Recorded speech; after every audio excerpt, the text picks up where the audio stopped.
Right, good evening and welcome to the People's Scrutiny Committee meeting, 17th of March.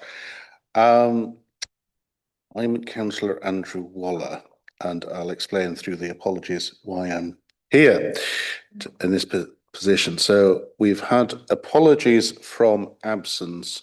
The normal chair of the meeting, Councillor Burton, Councillor Cuthbertson, Councillor Nelson and Councillor Runciman, and respectively they are substituted by Councillor Baxter, Councillor Hollier, Councillor Perrott and Councillor Orrell. And welcome to Councillor Myers, who has joined the committee, replacing Councillor Clark. Given Councillor Burton's absence, I shall be chairing the meeting as I'm normally Vice Chair, and there is a need to elect a Vice Chair for the duration of the meeting. Do I have a volunteer to be Vice Chair for the duration of the meeting? I'll nominate Councillor Baxter. Thank you very much. That deals with item 1, declarations of interest. Any, Councillor Baxter? Thank you, Chair. It's not on my register of interest because it's in a previous job, but I previously was a carer for the City of York Council, so I just on record, but I don't think it should affect anything I say. Thank you for that. Then we come to the minutes of the meeting held on the 3rd of December. Does anyone have any comments on those? I just had a few myself in that the discussion on item 13, agenda item 13, there were from my notes question from Councillor Taylor about the impact of the 0.5 FTE from the EBO Trust on their poverty worker, and also from myself, from Maxine, in relation to the national scheme for schools for round 2 of the breakfast clubs. So if people are happy for those 2 additional items to be included in the minutes, I'd be grateful. Right, so people content with those additional items in the minutes. That brings us on to item 4, public participation. There have been no registrations by members of the public to speak at this evening's meeting. So that brings us on to agenda item 5, the Care Quality Commission Local Authority Assessment. Those people involved like to come forward. So there's Sarah Story, Graham Betts, Michael Melville and Councillor Steels-Walshaw is already at the table. All right, who would like to give the outline? Sarah. Thank you. I'm Sarah Story. I'm the Corporate Director for Adult Social Care and Integration and the Statutory Director of Adult Social Services here at York Council. So thank you, committee, for receiving this paper today. It's really important, I think, that the improvement work that we're seeking to do is understood and supported, and I'm grateful for the interest and for the support of the whole council in terms of taking these really important responsibilities forward. We've got quite a detailed paper, I think, which outlines the Care Quality Commission assessment process. But before I just say a little bit more about that, if it's okay, I'd like to introduce to my left Graham Betts, who is the government-appointed improvement advisor, who's going to be advising and supporting us and reporting back to the Secretary of State and the government around our improvement work. So if it's okay, I'll ask Graham just to introduce himself and say a few words about that. Is that okay? Thank you. Thank you very much, Sarah. So just a few words from me about the role of improvement advisor.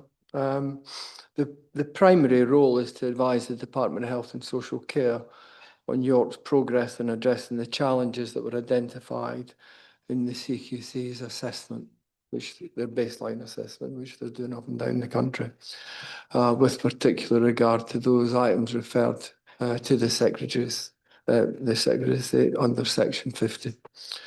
I will advise on progress, pace of progress and sustainability of measures that are put in place. The secondary role really is to provide advice to Sarah, to the other officers such as the Chief Executive and members on improvements to the outcomes of York's citizens and service delivery.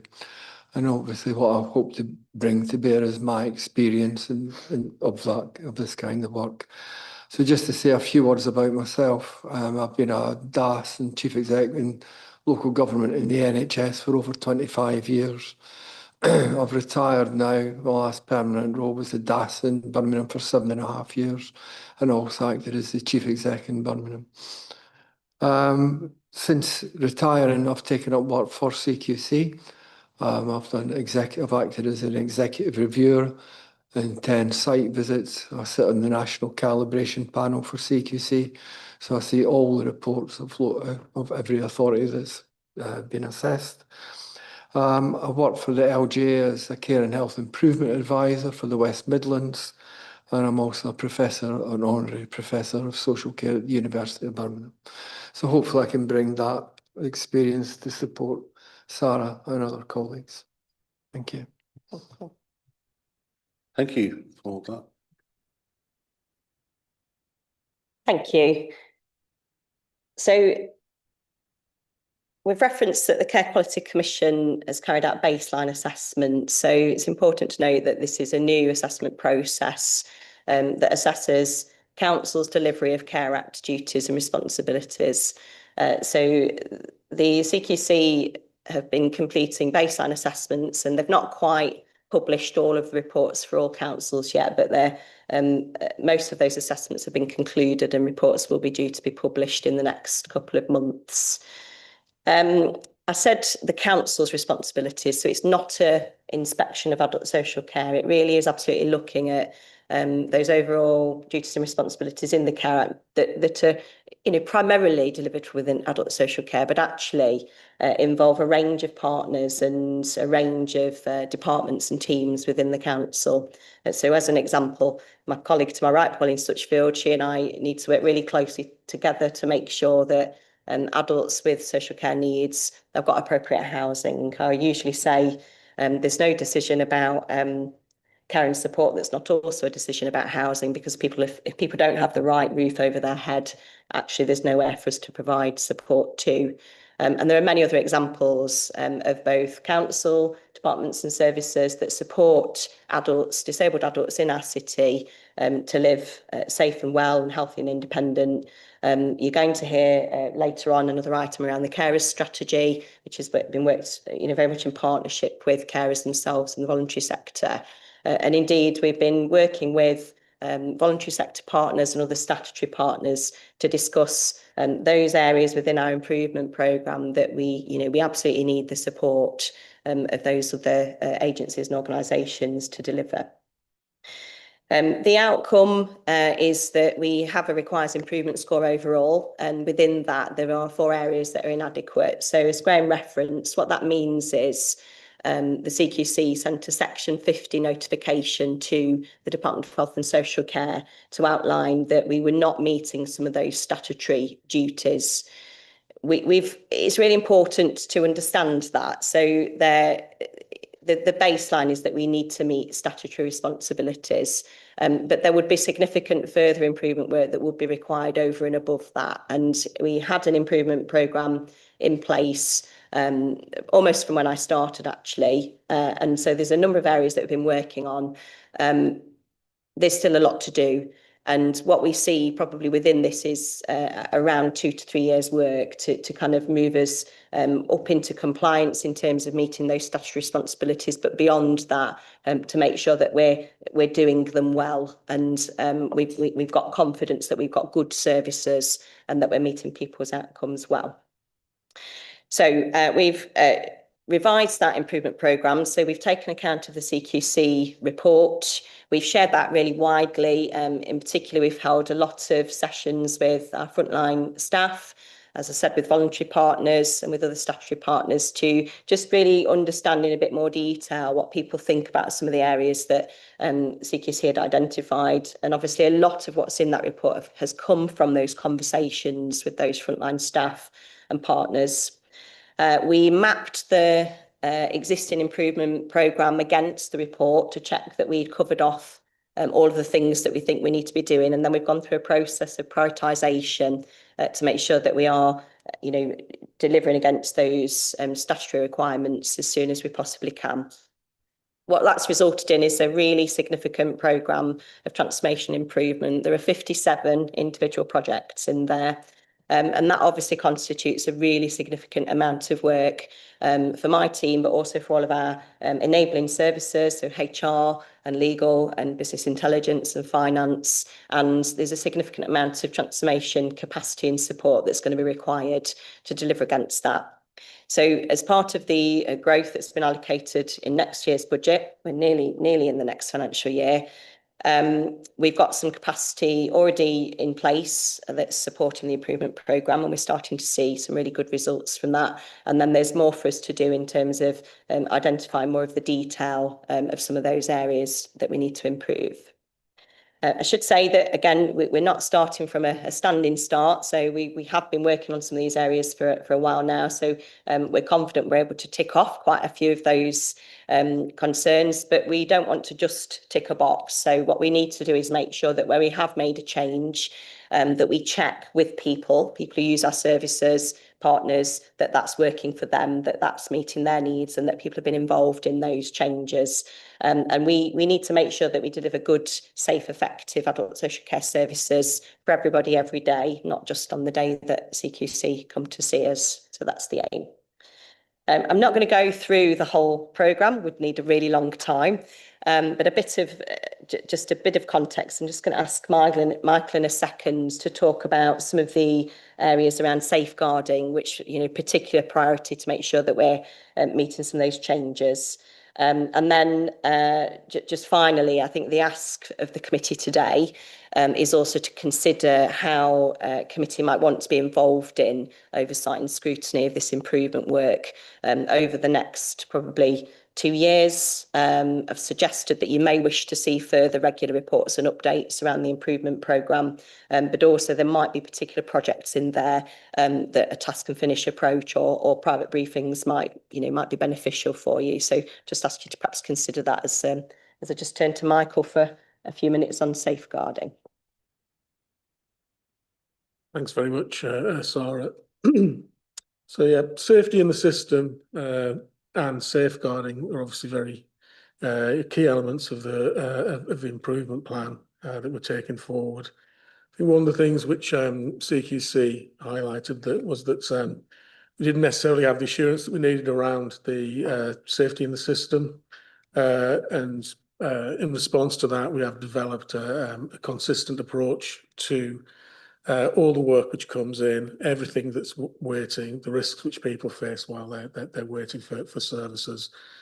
That's really now quite consistent. It's rated. There's oversight of that and prioritisation on a constant basis. And alongside that, in order to reduce some of that risk, there's been an awful lot of work which has happened around waiting lists, particularly around people who are waiting in the system for reviews, where they may need different or additional support, but also people who are new to the council as well. And we're tracking those waiting times, which are starting to reduce. There's also some concern around hospital pathway, which people may have picked up in the report, and work's happening with partners around that hospital pathway, particularly the introduction of new rules and new training in terms of how we communicate with families and the assurance we can give them around their loved ones getting to the right place at the right time. Alongside that, there's a lot of work which is going on through our principal social worker around things like contingency planning and how we approach risk in a kind of positive and empowering way. And then also in terms of being able to really understand how we're managing risk, I think the other piece which CQC considered was how we were assuring that through things like audit. So the audit which we're doing, there's a new programme in place around that. And that's using some external help as well, but also around internal audit, particularly from some of the practice development leads who we've introduced. I have to excuse a bit of a frog in my throat. It's safeguarding in particular. There's a lot of work which is happening in partnership with the board. So for today, for example, we launched our approach to transitional safeguarding between ourselves and children's services to make sure that we had an approach which makes sure that we don't lose the support which young people need as they transition into adulthood. And alongside that, we've done some work with children's colleagues around our preparation for adulthood and transitions model more generally. And that's, we've got new rules coming into that and new pathways. There was quite a bit of concern expressed from CQC about how we worked at the front door, and that was particularly around safeguarding. So we made some changes there whereby anything which comes into adult social care, we've improved the way in which that's scrutinised, the expertise which looks at that, so we can be really clear about the judgments which we make around that, and also around how we work with people around the outcomes which they want to achieve. So particularly making sure that we're consistently asking people about that, and also about how we then report back to people who refer safeguarding concerns to us. Compliance with safeguarding training and other training in terms of making sure we have safe services. We're introducing new training packages, and also we have a new system in place for the monitoring of compliance with training, so we can be really sure about where we are on that journey of improvement. And then more widely, just in terms of understanding where we are around those indicators of safety and quality, we've worked with partners in the Safeguarding Adults Board to develop a new framework which measures the activity which we're taking, and including the quality of services and the safety which they provide. And again, working with the Safeguarding Adults Board,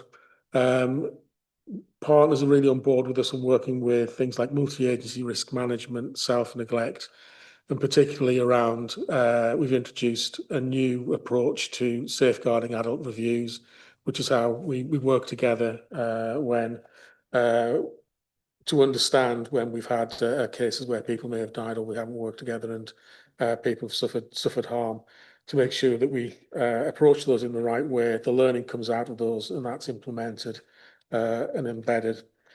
So I think that the summary is we take the CQC report extremely seriously in what it says to us about safety and safeguarding. And there's a whole raft of measures within the improvement plan which we're taking forward to make sure that we improve, we move from that inadequate place to ensure that we meet our statutory responsibilities and ensure that we do get to a much better performing local authority.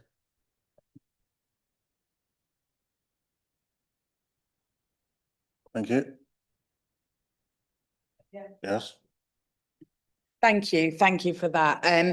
Yeah, and following on from what everyone here has said, I think we're really based on the principle of wanting to do the right thing for people in York. I spend a lot of time talking to people about previous experiences they've had, and I think it really is true that when people have had negative experiences either, and they can be many, many, many years ago. They're quite, they are going to want to air these. And I think we need to, there's a real shift now. And I think the CQC was very clear that we are moving forwards at the moment. And we really want to deliver, I know, good outcomes for people that are the least restrictive, and that this is a role across the whole of the council. It doesn't just sit with adult social care. It sits within pretty much all areas, and we want to deliver a resilient workforce with what we know to be a really committed workforce, and the staff within that. But most of all, looking after these people with specific vulnerabilities and getting the very best out of adult social care and the support they need. Thank you. Thank you. Right. Committee, do we have any questions in relation to the report? Councillor Baxter and Councillor Myers. Thank you, Chair. Sorry, apologies. Sort of touching on what Sarah and Councillor Steeles-Walshaw said, to improve this, we can't just sort of work in silos and work in one department. So I wondered if you could touch on how you'll be sort of working with the communities team and Councillor Pavlovic on the neighbourhood model and how they can support each other in identifying those people in their communities, sort of working with LACs who know the people that might need support and getting that early on prevention, and linked to that, how you'll be working with public health as well, who obviously have a particular focus on prevention so that we don't get to the stage of sort of crisis. Thank you. Thank you, Councillor Baxter. So there's quite a few examples actually. I'll probably talk first of all. I mentioned earlier about the need to ensure that we've got appropriate housing for people. So Pauline and I have been jointly briefing our respective lead members for a couple of months now. We've had a programme in place to start to develop more options for independent living for people. Generally, people want to stay living as independently as they can for as long as they can. That's better for them. So that might range from making sure we've got the right adaptations in a property, and the adaptations service in Pauline's area works very closely with our occupational therapists who carry out those initial assessments. If we can't adapt a property or we need to find an alternative for people, again, we've got options to support people. And if people aren't able to live completely independently, then we look for things like independent living schemes, extra care and supported living for disabled adults, learning disabled adults. So we did identify quite early on last year that we did need to start to increase the options there. So we do have a particular project that's looking at increasing supported housing and supported accommodation. Committee may have heard previously about a plan at Little Lowfield site. We're also working with existing providers of supported accommodation where we might have voids or gaps in some existed and with other local providers to look at how they might start to increase their capacity and resource. So that's one example. And linked to that, we saw some really brilliant community support for Marjorie Waite Court. We absolutely know that independent living schemes and extra care, they need to be vibrant communities. They need to attract people and be interesting places to live. And we didn't think it was quite as vibrant as it could have been. So again, Pauline and I worked together and we asked our housing, adult social care and communities colleagues to look at developing a programme of activities that was about really linking in with the local community and making use of the space. And actually, I think that's really well supported by a resident committee.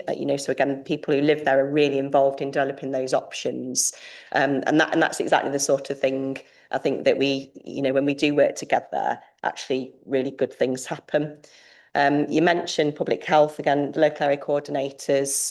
They've worked with adult social care for quite some time actually, but we've now got an option for a local area coordinator to actually be working directly with our front door so that we can, I guess, pick people out quite early on in their sort of referral journey into adult social care and find those options for signposting into other areas of support.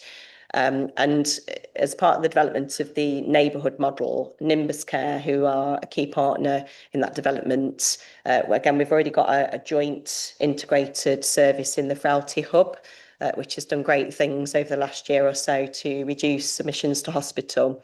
And we're going to be having conversations about whether we can have a joint access point there, because quite a lot of the time now when we get a call for somebody who needs some fairly urgent support, generally it's the Frailty Hub who will, pick up and wrap around that person. So that, lots of work going on in terms of developing those neighbourhood options, which really will be about, keeping people out of adult social care, reducing, preventing and delaying those needs for support. Thank you. Councillor Myers and then Councillor Moroney. Thank you, Chair, and thank you for the report and for presenting it. I've got a couple of questions. Firstly, Chair, and I'll stop for a bit, about costs. And I just wanted to ask if you can help me understand how we're getting waiting lists down, and asking if it's the use of agency staff to come in and just bash through what the waiting list currently looks like. And if that is the case, if there's an assessment of how much that's costing, the sustainability of that, and whether the increase in funding that's going towards that from the budget is better spent on permanent staff in roles at the council. And second question about cost is out of area placements. They're really high cost in some cases because of the specialist provision, dementia care, and specialist care. And so, again, it's a question about sustainability linked to cost on what is the future plan for reducing the amount of out of area placements that we've got, and is it achievable to, I think the report cites staff saying that we're a small city, but I kind of don't accept that. I think we have to plan so that we have less reliance on out of area placements. Okay, thank you. So in terms of waiting lists, there's a short, medium and long-term plan. And in the short term, we have been using some additional agency staffing and some secondments to focus on some specific areas in terms of actually just carrying out the assessments and support plans for people. In the midterm, we're looking at engaging an occupational therapy delivery partner potentially to increase the numbers of OTs that we can have carrying out social care assessments. We tend to see better outcomes from some of those OT-led assessments, particularly where people, again, can access equipment and adaptations and consider support through that social model of disability lens. In the longer term, we've also got a project that's around understanding what our overall workforce target operating model needs to look like. So what's the size and shape of it? What number of roles? What types of roles? And we can't really design that yet because we've also got a number of areas that are looking at how we reduce demand for adult social care and how we manage demand in the workflows for how we support people. So what we expect is some of the work we're doing at our front door should help us to signpost people to other services earlier and should reduce the actual number of people who need an assessment overall. Some of those neighbourhood services, again, should be starting to reduce needs for social care support so people never have to call us in the first place. And then we're developing some self-serve options for things like online financial assessments so that people can make informed decisions earlier. So we should be seeing some of the numbers of people that contact us in the first place actually starting to reduce through some of those methods. As we work through some of the, I guess, process and system issues that we've got, we know that we can potentially just get to people faster and support people with fewer handoffs if we make sure that the way we use our case management system and the forms we use and the process we use are just as efficient as they can be. And again, what that looks like in practice is sometimes because we have a waiting list, we risk rate and we see the most urgent people first. And that means that the people with perhaps lower level needs wait longer. And guess what happens by the time we get to them several months later? Actually, those needs have become higher. So again, thinking about the roles and who we've got supporting our front door, so people like local area coordinators, social workers, OTs, technology assistants, actually we can kind of stream out some of those lower level support needs faster and potentially reduce some of that demand overall. So as we work through all of those things, we should then have a much better idea of what is the actual demand for adult social care in York. We know there's quite a significant amount of unmet demand at the moment, unmet need in the city, in those waiting lists, but also in people who may not have been contacting us. So we do expect the cost of meeting those needs actually to go up in the short term. But some of the projects that we've got in this programme, they should also help us to be financially more resilient in the longer term. So there's going to be some ups and downs in terms of the costs of actually making the improvements, the costs of meeting the needs of those people on waiting lists, but also that should be at least partly balanced by getting to people sooner, making sure their needs are met more effectively and at an earlier point in time. So I think we've outlined some of the costs in the paper. The external resource to reduce the waiting lists, it's got a notional figure against it because we've been in the procurement process for that. So we don't know for sure exactly what the cost of that is going to be, and also exactly how many assessments we're going to need to do. We have actually reduced our waiting list by about 12% since the most detailed report we started pulling together about last November. And actually that's really significant over the winter period when normally those numbers rise. So there is some evidence there that our teams are starting to work more effectively, get to people sooner. And we've seen some really, really big reductions, for example, in the learning disability duty team. We've seen our preparation for adulthood, young people, 35 cases allocated at the start of this year because we've had more staff in the team to do that, and we've been working differently. So we are starting to see some gains, but I make no bones about it. There's a really long way to go in some of these improvements, and it won't be easy. At the minute, the numbers are going down, but there will be times when we're running as fast as we can and we're not necessarily meeting the daily demand that comes in. So lots of change work that we've got to get through.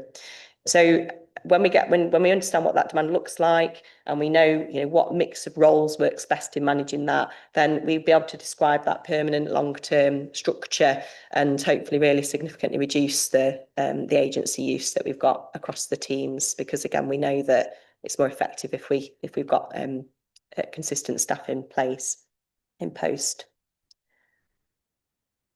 And the second question was out of area placements. Out of area placements. So this is a really tricky one. So for some types of placements, out of York is less expensive than in York. Care home costs, older adult care home costs in York are quite high compared to a lot of other places, and that's to do with our high property values and high land values. Lots of people also like to come and live in York, so we find there's quite a lot of demand for care home placements in York. So we commission about 27% of the care home beds in York. That's quite a small proportion. The other 2/3 are used by self-funders or other placing authorities or organisations. So that gives us very little control, very few levers around the costs of those care home placements in the city. So in some cases, we are having to find placements out of area because actually there's not a bed available for somebody. And we know that that's really hard when people want to stay close to their family members and friends. And as you referenced, sometimes the opposite is true, and a more specialist placement might not be available in York, and actually the alternative might be more costly. An example of that might be young adults with early onset dementia. The numbers are quite small in York. There's not necessarily a high enough number to warrant a full facility to meet those needs. The best strategy, in my view, for managing the cost of care homes and the number of care home placements is to reduce the need for people to go into care homes. That's the absolute focus. We need to look to reduce the need for people to go into a care home in the first place as far as we possibly can. And if we look at our outcomes data compared to other local authorities, there's still more that we can do. So we're not the best in class on working age adults or older adults. And we know that we can definitely do more, again, as we've said, to increase those options for independent living. So that, that's got to be the first focus, as well as looking at where we can introduce new commissioning frameworks for managing some of those costs. First and foremost, though, we've got to focus on making sure that we're meeting the outcomes for people and taking account of their choices and preferences as far as we can. So sometimes people do move out of York because actually they want to live near a family member or friend who might not be a York resident. So sometimes that's the appropriate, that's the appropriate thing to do. Thank you. Okay. Councillor Maroney. Thank you, Chair. I'd like to thank all of our contributors this evening for their very clear input, very helpful. And I'd particularly like to thank our independent advisor for coming along. Thank you. Michael, in his presentation, briefly mentioned hospital pathways, and I wonder if I could pick that up. Ignoring my own experience in the past about people bouncing between social services and hospitals, or even worse, being ignored by both. I wonder if we could address a couple of areas that you would like to define, which are still outstanding big areas, especially given the fact that health clearly has its own financial and capacity issues. You've quite rightly highlighted frailty hubs as a great example of change that has made a real difference. And to balance the big outstanding challenges, I wonder if you'd also like to mention another area where progress has already been made. Thank you. Yes, so I've been working quite closely with the Chief Operating Officer and Deputy Chief Operating Officer at York Hospital.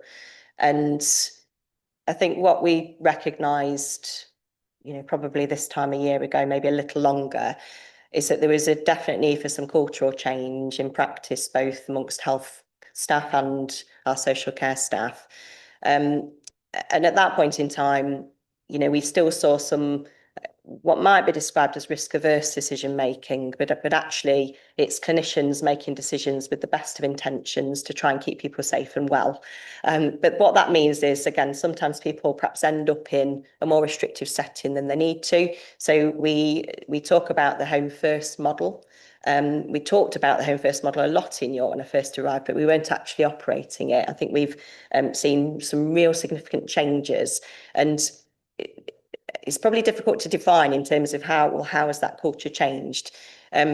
My interim head of service for the hospital team has an office at the hospital. I don't know if anybody's been to the hospital recently. There's no space anywhere, but she's got an office. They funded new equipment, new laptops for our team who are based over there and Archways, and they invited a couple of my managers from that team to actually deliver some training with health colleagues on Home First and understanding what support is available to people. And fairly recently, I heard that the Deputy Chief Operating Officer was going to a meeting that my head of service was also at, and he called her and said, "Penny, I'm going to be 10 minutes late. Is there any chance you could deputise for me at this meeting?" So these are really soft examples, but to me, they really demonstrate just a change in the approach and how we work in partnership with health colleagues. There's more to do, because disseminating that and making sure that people stay on board with those messages is really hard with the level of turnover you get across big trusts, and there's a lot of people employed in health and social care in the city, so there's a lot of people to get to, but we have definitely seen a reduction in the number of people delayed and the length of delay, and we have definitely seen an increase in the number of people who go home first rather than straight into a care home from hospital. So that's a real positive. Thank you. Thank you. Councillor Hollier, then Nicholas, then Oran. Thanks, Chair, and thanks again for coming in and talking to us this evening. I think I've got two main sort of issues, concerns with the report and sort of slightly presentationally.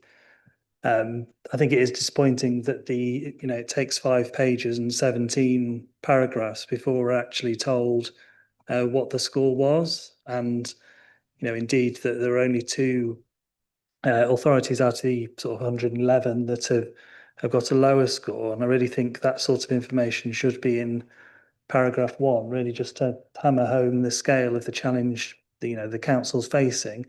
And I've said it before about the council sort of burying the lead a little bit in reports like these. I do think we need to be a bit more upfront. In terms of the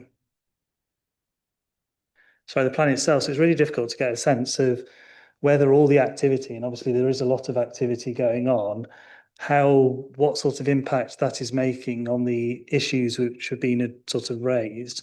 There are a lot of steps following the publication of the report, but I don't think we can really take a view without having, it made a bit more clear what the deadlines for actions taking place are, whose responsibility they are, who's sort of held accountable for them, what the outcomes we're hoping to find are.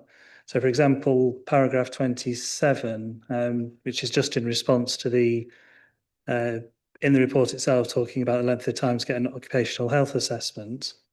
We're talking about additional capacity is already being put in place, but what additional capacity is there to enable people to be assessed and appropriately supported sooner? Sort of how sooner? What are we aiming for? Reducing waiting lists. Sort of how far? What eventually are we trying to aim for?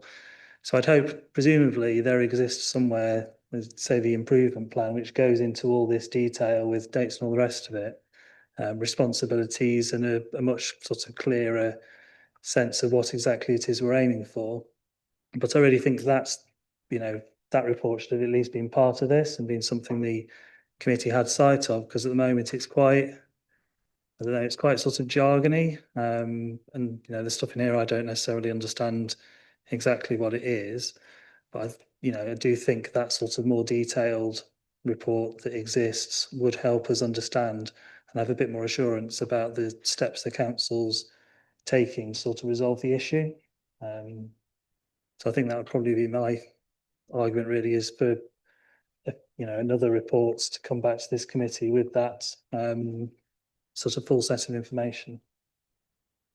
Thank you for the feedback. That's really helpful. I guess hence my suggestion that the committee may wish to see further reports on the progress of the improvement programme. I think I put that in the paper.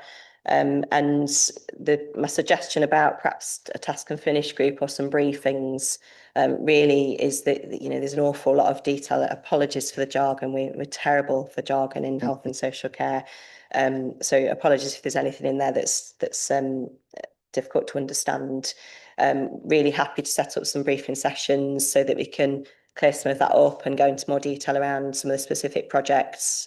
Yes, the improvement programme does have specific outcomes, targets, and they're measurable as far as we're able to do that. What we don't have yet, and Graham might wish to comment on this, is we don't necessarily have national standards around some of these areas. So the Care Act is quiet on timescales for assessments. It's quiet on how many people should you have waiting and for how long. So at the moment, that's a matter for individual councils to make a judgment on. One of the discussions we've had is, where is the bar nationally? What does that need to look like, I guess, in terms of, understanding, when do you move out of that kind of inadequate area into assurance around effectiveness. We have our own view about that internally. It definitely will differ across local authorities, because there are other local authorities in the country who do also have significant waiting lists, who haven't got this process in place. So that, I think, there's a bit more for us to do, working alongside Graham and with the Department of Health and Social Care and CQC, to understand whether it's possible to develop some of those measures nationally a little bit further. But I guess the first part of the report was to outline that this is a new assessment process. So we are kind of, what's the word? Digging new ground. I've forgotten the analogy. Yeah, it's a new process, so there's lots for us to work through in terms of understanding, what we need to demonstrate in terms of assurance to the Department of Health and Social Care and the Secretary of State around some of those areas. I don't know if you wanted to comment or. Yes, please. Is it on this? Yeah, I think it's fair to say that the department is feeling its way in this process. There are a number of elements to that. There are the data on waiting lists, for example. It's an exercise in people counting oranges and lemons. It's what it feels like when you look into the reports and the information that's provided. So it's an area that's going to have to be addressed. So we have consistency. And in terms of, you know, what are you aiming for? I think, again, it's not at all clear at this stage what you would need to put in place to then be able to come off the naughty step, if I put it that way. That's not at all clear. And that's something that's going to have to be worked through, because authority is quite right. They're saying, you've judged this as this. If we are determined to move forward quickly, but when will you come back to reassess us? So there's a whole range of issues like that that, to be fair, I don't think have been properly thought through. So it's not just York, is what I'm saying, but your comments on where York sits, I think clearly the score is one that is low and requires, you know, your attention of the entire council, you know, which I think it is. Right, thanks for that. Just picking up on those points and the issues that were raised at the beginning of the meeting. I have found it quite hard to track the issues raised in the report with the issues raised in the CQC report with what's in the committee report tonight. So I think what I'm taking from the committee so far is if we could have a word table with these are the issues raised, this is the action that is proposed, and if Graham, as you've mentioned, there are some elements of national standards that are currently unknown, then that could be put on the table so that we can see those issues that there may be a rationale to have a task and finish group on a particular subject.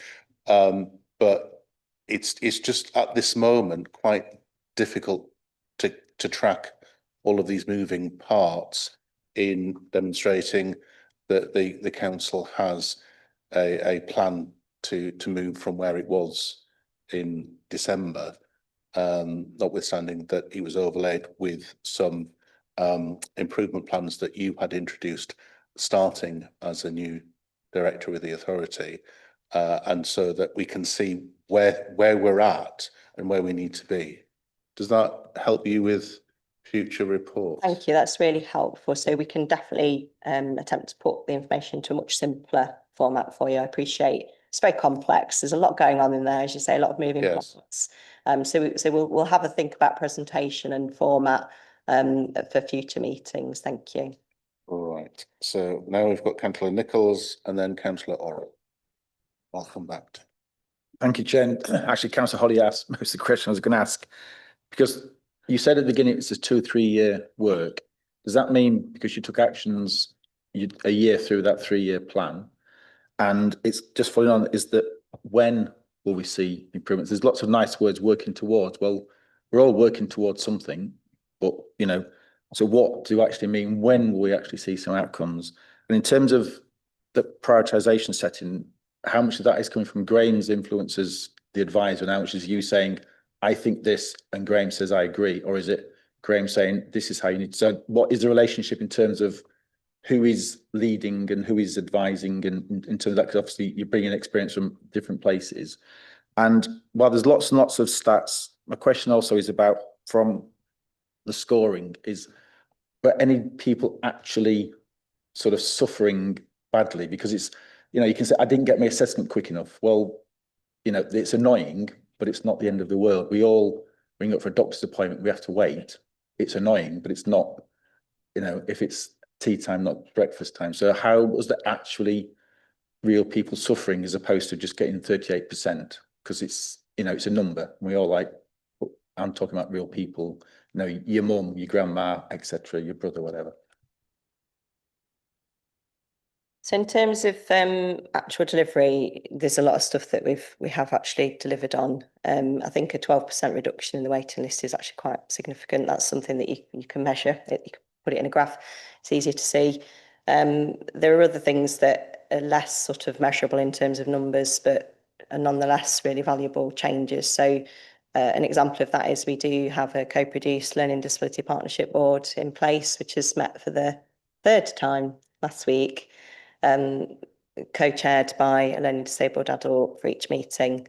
That's been quite a bit of work to work with self-advocates and partners in the city to get that up and running, but that gives us that really valuable opportunity to hear from people directly, you know, about their experiences and about what they want to see change.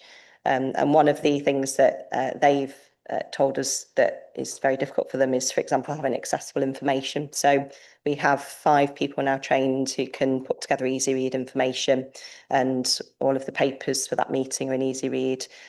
We've got a task and finish group from that partnership board, including learning disabled adults, who are now helping us to prioritise which council documents and papers, not just adult social care, they would like to see in easy read first, so we can start to work our way through some of the information on the council website and in other places. As a result of that partnership, we also supported them to ask CQC to actually put the report into easy read for them as well. And I believe we were the first local authority in the country where we had a report in easy read available to people quite quickly. I think when we share the detailed plan, I think we'll be able to show you where we've got quite a few areas that we have supported significant change and what's still in progress. I can't say for sure how long it's all going to take. What I will say is it's really unlikely that we're going to get to a point where I say, that's it, all done. We've improved as much as we can, because we also as a council have a best value duty, which is about continuous improvement, and we're going to always want to do better. So I think the priority is making sure that there's a baseline of meeting statutory duties. They're the specific items that are outlined in the Section 50 letter, which is on a public web page alongside the report. Also, in that letter, the Secretary of State did note that there was assurance that people were not actively at risk in York. So they'd sought that assurance from CQC and from ourselves. We had several meetings with directors from the Department of Health and Social Care to outline what we were doing, how we were working, how we'd addressed some of those issues already. And they did feel assured enough that they didn't put statutory intervention in place, and instead we have Graham who's supporting us. In terms of how Graham and I work together, I really value his experience and his advice. But I'm the DAS, I'm accountable. So it's my responsibility first and foremost to make sure that we've got plans in place and that they're delivered. And our CEO, as the paid head of service, also has that responsibility to make sure that we're delivering. We all have a responsibility towards that, but it's my name on the plan. Graham, I'm sure, would tell me if he thought I was going down the wrong road. I think he'd tell me quite directly. And I've asked his advice on a couple of issues so far, and he's been really generous in sharing that. I will say also that Graham has spent a really significant amount of time in York over the last couple of months. He's been up usually for a full day, at least once a week. He's met external partners, he's been meeting frontline staff, he's visited some of our services. So he's really taking time to get to know people and understand York, which I think people really appreciate. And I think that will help us in the sort of working relationship going forward. Again, I don't know if you want to add anything or no? Can just say a few bits and bobs, really. I mean, in some ways, it's still early days to really, get under this and appreciate really what's going on. And that's why I have been meeting so many people to do my own triangulation of what's happening and what I'm being told and what's actually happening. So I'm doing that, and that's really important. But a lot of the work will be done through the improvement plan and the improvement board. And that's where the work really needs to come together, because that's when you begin to look for the evidence that there's real improvement taking place. Because, as you say, we're all good at writing things and plans and, various things, but it's the evidence that it's actually making real improvements to people's lives. That's what matters. And as Sarah said, the good thing was that in CQC's mind, there was nothing that they needed to deal with there and then. And that would have changed the whole complexion of this. So that's reassuring. Some of the visits I've been out on, I've been pleased to see that staff are well aware of the improvements taking place, so that they know what the issues were, they know what's being done about it, that's entirely positive, and if that runs through the organisation, that will help it get to where it needs to be quickly. Timescales is a very interesting one. Most of my career was working with authorities which were in a bit of a mess, put it that way. And working flat out 2 years is an absolute minimum to turn services round. That's the kind of timescale you need to have in your mind. It won't happen overnight. Some things you can change.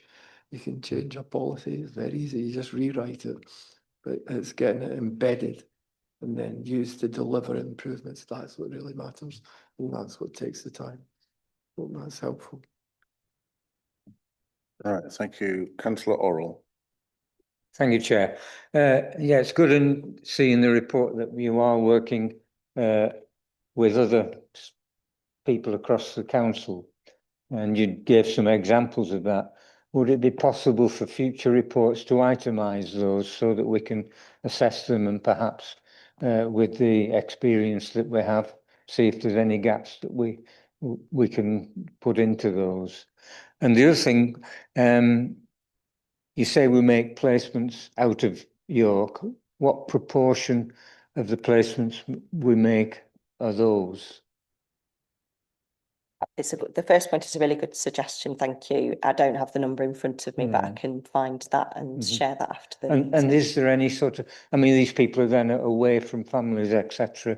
Is there any package that helps the families to keep in contact? So generally, we also carry out carers assessments. So we'll also consider family members, for example, if somebody needs to catch a bus, they don't drive, we'll take those things into account when we're finding placements for people. Sometimes it could be out of York is a small city, so it could be just outside York. Sure, it could be literally a mile, a mile down the road, and that's not necessarily as difficult. In some cases, particularly where we've had perhaps children in children's services who've been placed in different places around the country, and we have managed to bring some of those young people back into York fairly recently, which is really positive. And again, as part of the support plan for people, we'll always think about how they have that, contact with family members and friends, and reducing the risk of them, being socially isolated even in that setting. So it is something that we'll always take into account, and where possible, we'll try and meet those needs of family members and carers as well. Thank you. Thank you. Right, I've got Councillor Baxter, Councillor Myers, and then Councillor Mason. Thank you, Chair. I just want to reiterate that I think there's loads of good things that are happening directly related to the report that aren't mentioned in here, and we're kind of having to tease it out of you, and it'd be nice to see all those positives be in the report so that they're sort of front and centre for residents in York to see. But I just wanted to, I suppose, more directed at Councillor Steels-Walshaw, that I'm sure she's been fielding a lot of correspondence and had a lot of carers or family members contacting her about this report, and obviously the headline is never a nice thing to read. So just how you're sort of being assured that these changes are being put in place, and how you're sort of meeting with the teams who are on the ground doing those as well. Thank you, Councillor Baxter. Thank you for that. And also as part of that, I did want to pick up some of the things that people have just said about. So I think Councillor Hollier raised the issue of the improvement plan, which is absolutely in development, and the plan was for it to come back to a public forum to absolutely be looked at and us all to discuss. There's been some really positive suggestions with Councillor Waller saying to make it more easy to follow, which could follow on from what you were saying, Councillor Baxter, about all the services and things we are involved with. I think, that definitely all feeds into the improvement plan. Regarding my reassurance, I will say that next week the Assurance Board is going to started, and we're working really, really closely with Graham. I'm also working really closely with Sarah and having really regular briefings, and we have utilised some support from the LGA as well. But as well as this, there is the reassurance I'm receiving through my statutory roles as chair of the Health and Wellbeing Board, and been really involved and had reassurances, extra meetings, looking at what we needed to look at and what was raised with the Safeguarding Adults Board, because really need assurances within that the changes, and we've discussed changes that are going to happen and are kind of across the whole council, like the learning from the SARs. Yes. Safeguarding adult reviews. Safeguarding adult reviews. Sorry, they mean there's two meanings of that, and yeah, I just trying not to get it mixed up. But the learning from that being disseminated to absolutely everyone, including councillors, because we are all often out in our communities and we meet people that other people may not be meeting with. So regular briefings. I've also attended the Learning Disability Partnership meeting and find it really useful to actually be there and hear the people's stories. But yeah, and just having the really clear governance and clear reporting and accountability regarding that, and speaking to Sarah clearly about what is happening in the teams and what changes are coming forward. Thank you. Thank you, Councillor Myers. Thank you, Chair. I'm going to ask another two, but one's linked to, I think, an answer you gave me earlier, Corporate Director Sarah. I think I heard you talking about changing forms and filling in, etc., to get through the waiting lists, and I just wondered if that's in reference to what's in the report. That I'd like to ask about assurance, really, with the council moving from a nationally registered provider of quality assurance, and you moved to an internal model picked up by a CQC, staff and partners giving mixed feedback about the effectiveness of that. So I wanted to ask about its current status, what we're doing now, and what assurance you could give us that that's not a convenience factor, and that and it's not a case of marking our own homework. I'll jump to my second question, which is not linked in any way, but I wanted to ask about market shaping and the gaps in market shaping that have been outlined by the CQC, with providers saying they didn't particularly feel involved in with no strategic engagement. And so I wanted to ask about how we're turning that around. What's in the transformation plan that says that we're going to improve our relationship with providers, you know, and how we can shape the market. In my view, I've been talking about this for many years about pay, and CQC references that partners say there's no help towards staffing, including living wage, sick pay and travel time, which means that we've got providers in the city that are operating with poor terms and conditions. And, you know, you could probably track performance, because I know of providers that are paying above the real living wage. We're an accredited council for paying the real living wage, and their outcomes are very high, top performers.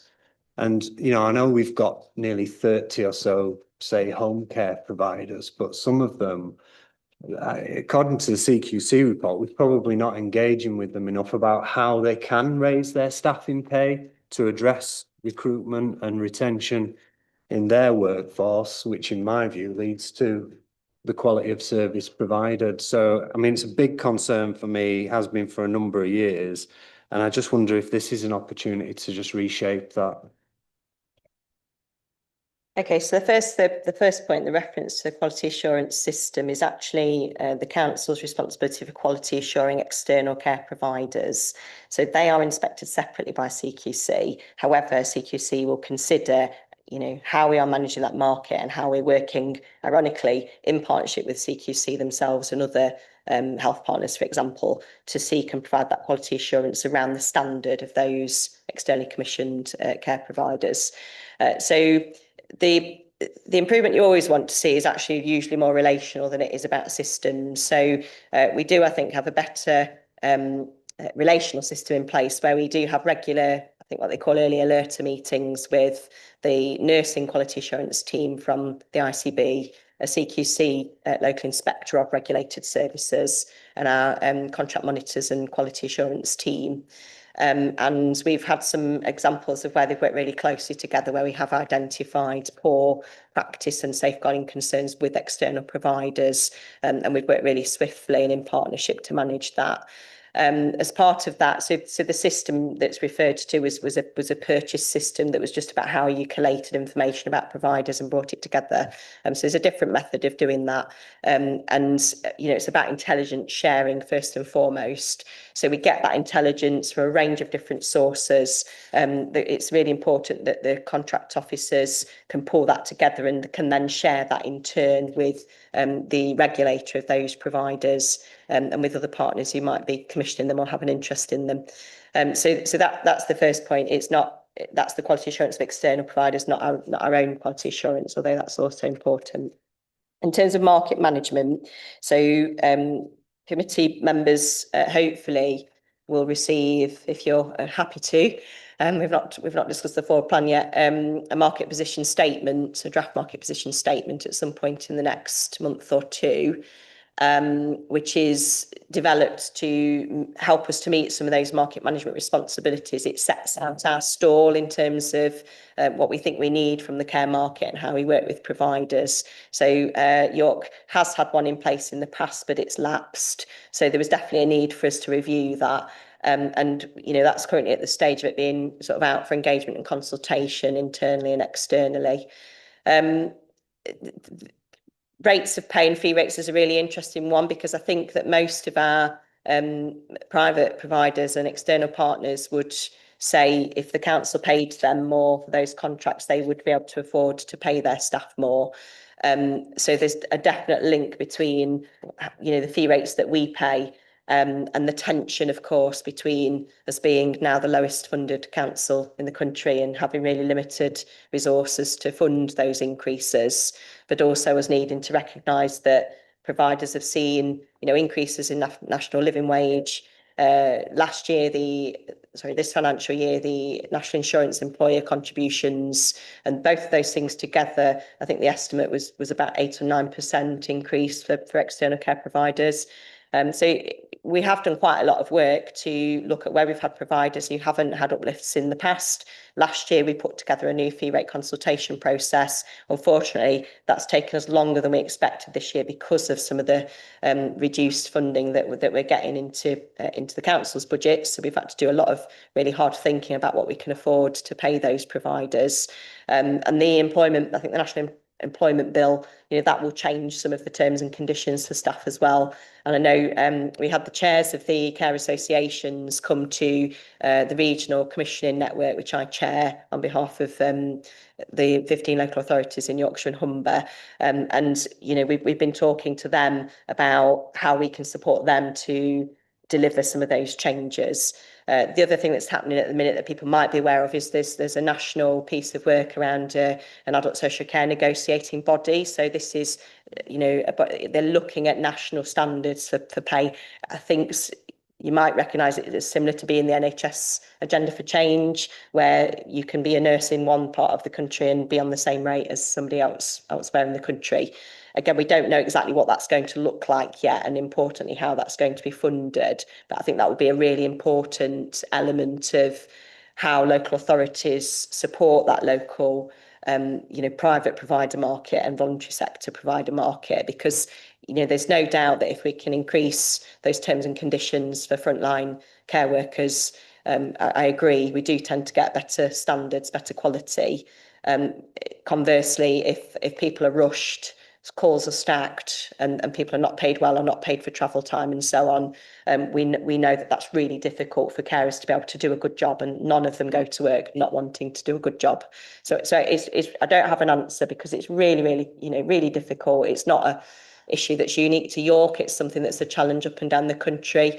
Our market position statement and the work around that, it will help us to address some of those issues, but we certainly won't be able to fix all of them. Thank you. Thank you. Councillor Mason. Thank you, Chair. Apologies for being late. It's a question for Graham, if I can. I'm just interested in how your kind of support is structured. Obviously, it's a big kind of project. Let's say it's 2 years we were talking about earlier. Are you allocated so much time from the government to be able to come and support? If we use it all now, do we run out of support in the longer term? How does that kind of arrangement work in terms of what we can expect from you of that kind of longevity of the project?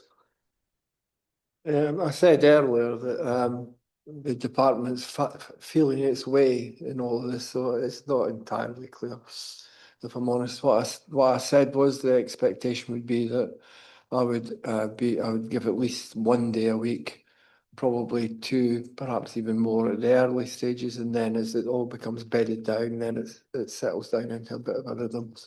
And you know, we've had nothing to suggest that it doesn't still stand in that kind of timescale of, you know, at least a year to see where the plans have got to, how embedded they are, how confident I feel about their sustainability. That'll be one of the key things in my judgment. That the department will then take a view about, and if I'm confident, they're confident, then it can all be stepped in. But as I say, we're still feeling our way. And it's all funded by the department in terms of your time and support? Sorry? Is it all funded by the department in terms of the council doesn't contribute for your time? No, as far as I'm aware, it's entirely funded by the department. Just pay it. Thank you. Right, yes, it's an important. Right, I appreciate we've spent a significant amount of time on this. We've ended up with 3 very large items on tonight's agenda. So I think if I can just take some points that haven't been raised by members but have been raised to me by members who weren't able to come to this meeting because it was rescheduled. In terms of the local area coordination team, which is very much recognised as a very helpful early help, the lack of some geographic areas not being covered, which was referenced in the report, still needs to be addressed. And I'm grateful that we're back up to strength in Westfield, but it does leave drink houses and other areas not covered. In terms of the safeguarding, just find the reference, and if Graham, you could persuade the CQC to number their reports, it will make life immensely. There's just a very bold statement that staff told us safeguarding referrals were poor quality, such as they didn't include risk mitigation. So it is capturing those statements that, like an Ofsted report, out of context, those phrases do generate a degree of concern, but in the least jargonistic way that you can, if you can address those specific points, as well as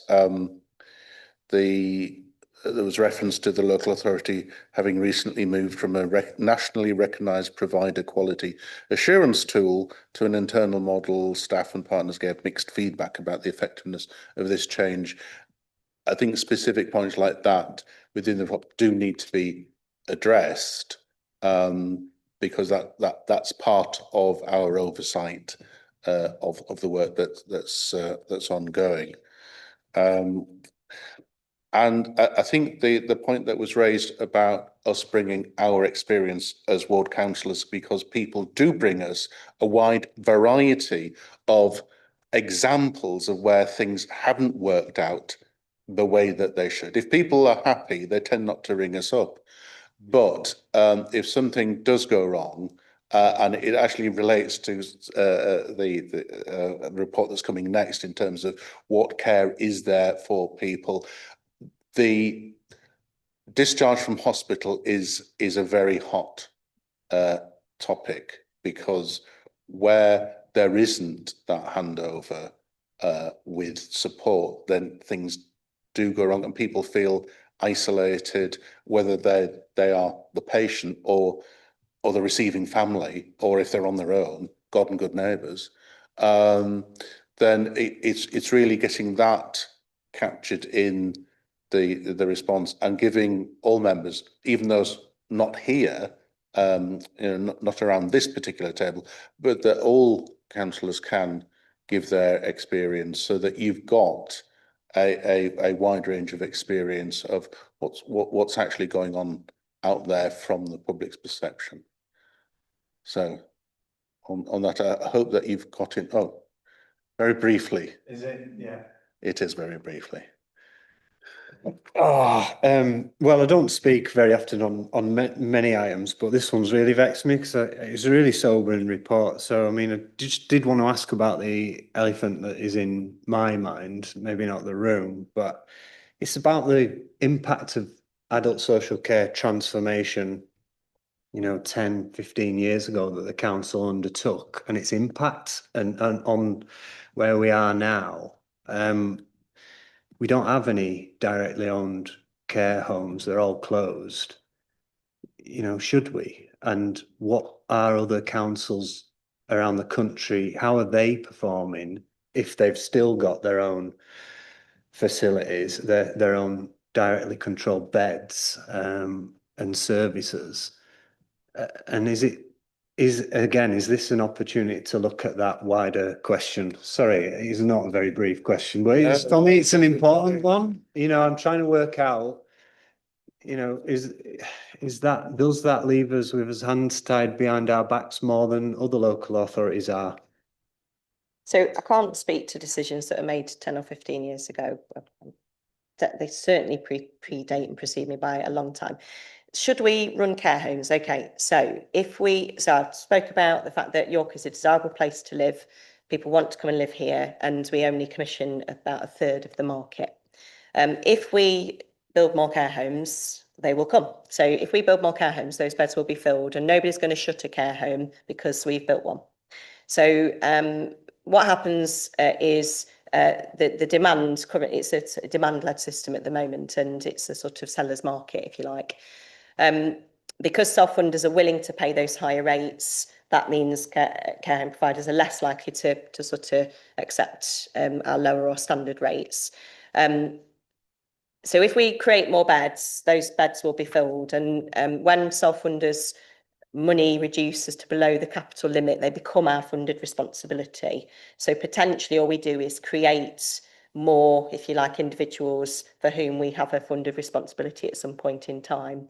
So my professional opinion, as somebody who's worked in adult social care for 27 years and started as a care assistant in a care home, in one of the authorities that had one of the largest in-house services in the country, and I think still does, is that there are some places where the strategic balance is different. It wouldn't, I don't think, work for York to run general care homes.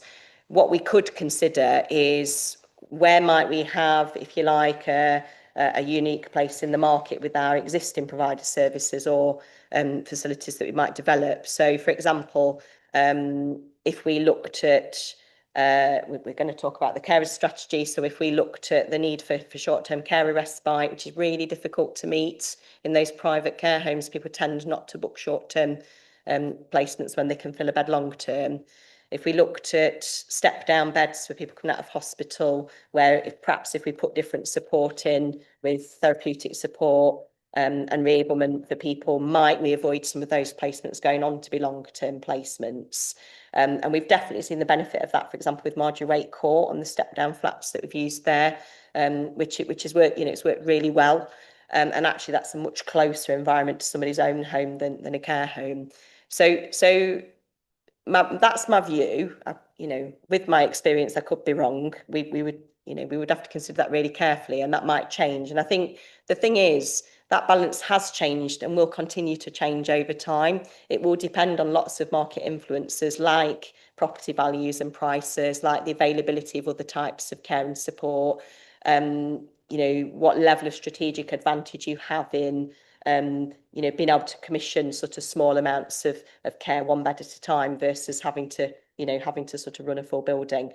So there's lots of things to consider in that. It doesn't mean a decision was right or wrong at a time, in my view, but you do, what's important is that you're able to take account of where are things now and put together the best strategy for meeting those needs in the now. Does that answer your question? Yeah, that's great. And I will pick it up with you after. Thank you. Right.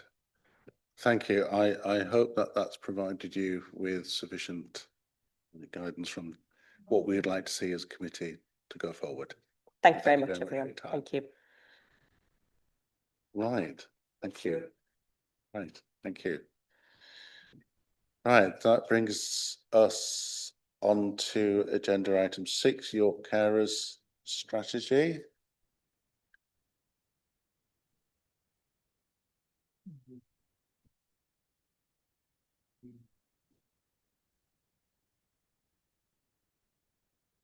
Thank you. So I'm just going to really briefly introduce this item, if I may, and just to say thank you, first of all. We have with us Sharon Smith, who's the Chief Executive from York Carers Centre, and Harriet Smith, they're not related as far as I know, who's our Integrated Commission lead, who's been leading the work around putting, I guess, writing up and putting the paper together.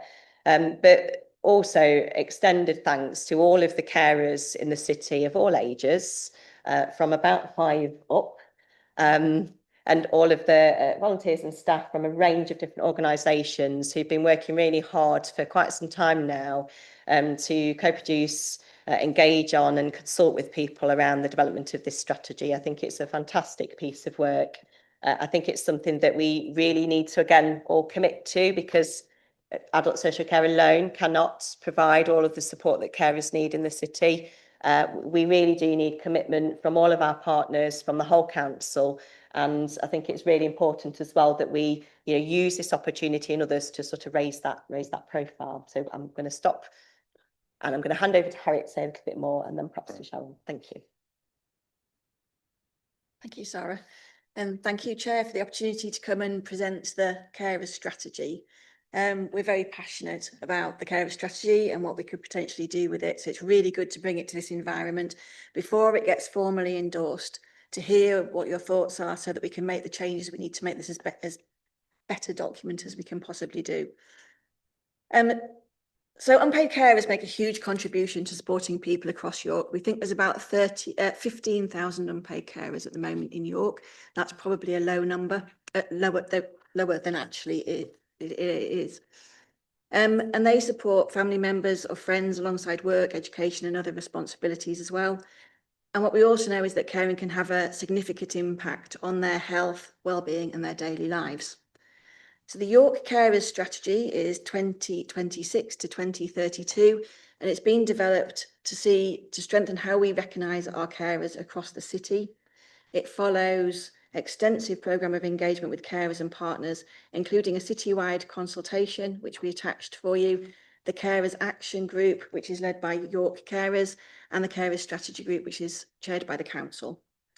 And a key principle throughout this work has been maintaining a clear golden thread between what the carers are telling us and what appears in this strategy. And that was really important to us when we were writing this, that we could track things all the way through and put our money where our mouth was. So through the consultation, we identified some themes, and those themes directly have informed 4 focus areas of the strategy, which are improving support for carers, identifying and recognising carers earlier, supporting carers' health and well-being, including loneliness, and improving how services work together across the system. The strategy also includes a small set of measurable objectives, and that's based on data that we have currently available, and we can monitor the progress over time and can strengthen our understanding of the carers' experience. They are small. This strategy is 6 years long. The idea is that we'll revisit those as we improve and we get better data, and we can really target it to see where we can improve across those 6 years. So this is not set in stone. It's designed to be a live document. We'll monitor it through the Carers Strategy Group, and on Monday we have a meeting as well with the Carers Strategy Group to start thinking about action planning. And you'll notice we've called them focus areas. We haven't called them priority areas. We didn't want to do that. But where would the carers like us to start, and what would those actions look like? So this really is done with carers, and we can't do it without them, really. The development of the strategy has also taken part alongside the Care Quality Commission assessment, which also highlighted the need to strengthen how carers are identified, assessed and supported. And this was not new to us. These are the same messages that came through our consultation. So they did match, and we do know where we have to focus. It'll also provide a framework to support our improvement work and to ensure that carers remain visible in service planning and in delivery. Through the carer strategy group, we've got carers sitting on lots of different groups, committees, pulling that information together and making sure we can infiltrate everywhere to see where we can actually help and where carers' voices can be heard. So members are asked to consider and comment on the strategy ahead of its formal final approval. This is the time really to make sure this can work, and I would really value any input that you have. So thank you. I'll pass over to Sharon. Sharon? Hi, thank you for inviting me. It's a little scary. I think the main thing I'd like to say as an independent charity is that this strategy has really listened to what carers have said. It has really heard what they want from the strategy. They've been fully involved and very vocal about what they want to see it looking like. And I think carers are in all walks of life. They're everywhere. They're working. They're in schools. They're in colleges. They're everywhere. And it's really crucial that we support them if we want to keep people out of hospital, if we want to keep people out of care homes, then carers are key to all those agendas really. And they do struggle. There are loads of health inequalities that carers face. There's loads of evidence about the impact that caring has on them, and we need to make sure that they have their own lives alongside their caring roles. And I think this strategy is one of the ways of helping to do that. And I think pulling in different partners. So for example, the hospital team have sat on the carer strategy and they've gone away and done some work in the hospital as well. And that's been really good to see. And carers have been involved in that too. So I think it's trying to get everybody to own this strategy and be part of it is really crucial to making sure that carers are seen and heard and valued across the city. Thank you very much. Councillor Stills. Yeah, thank you. I just wanted to say that, like, when I became involved with this, I didn't realise the extent of carers. I think the carer service has contact with 5,000 people, but there's estimated to be 15,000 people. That's in York, by the way. And was just shocked by how many people don't count themselves as carers or wouldn't identify as a carer. I think it's really, really positive that Sharon said people have been really vocal throughout this, and as they absolutely should, because they provide an absolutely amazing service. So this strategy is the culmination of that really wide engagement, which I was really pleased to say did go really, really wide. And we're looking at more consistent, flexible, better joint working. And I'm just really pleased to bring it forward to discussion and see what suggestions people would like to make about where we take this. Thank you. Right, thank you. I've had Councillor Orrell, Councillor Mason, Councillor Baxter, Councillor Myers, Councillor Ferret. Right, Councillor Nichols. In fact, right. Councillor Orrell. Thank you, Chair.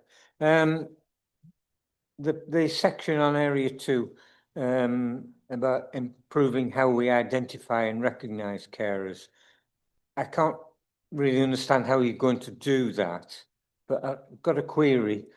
My wife and I got a questionnaire from our GP practice recently asking if we were carers. So do you know if GP practices are doing that across the city? And how can we use that data if they are? Some are, not all are. We are encouraging GPs to ask all of their patients if they are carers and to do surveys. There's been a little bit of work around the integrated neighbourhood teams and the joint working around that about understanding the data. So we've met with public health and their data that they've got through GPs. They've got around 4,600 carers in the GP practices that are registered, and we know of 5,300. So that already doesn't match. So we're encouraging GPs to ask that question of all their patients and to ask them when they first register, as well, when people first sign up to a GP, as well as at regular points throughout, so that then they've got the data, so that then we can work with that and use it when we need to kind of improve services for carers. So that data's coming back to you? No, it's sitting with in health. I think one of the challenges is joining that up. So we're an independent charity, so we wouldn't be. Yes, I meant to that the information. council, sorry. Yeah, but we would see the numbers and be able to say that matches what we know and what we know from the census figures, and trying to increase the numbers that are recognised through both GP practices, schools, all of the agencies that we can work with. Thank you very much. Councillor Mason. Thanks.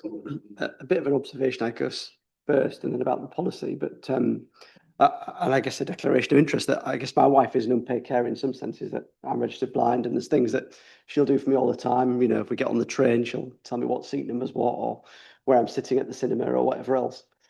And I guess that's probably the big group of people that are missing, particularly in this, is that there's a huge band of those kind of younger people that are doing things on a day-to-day basis, and that just becomes normal life, really. And I think that is picked up in the report about families.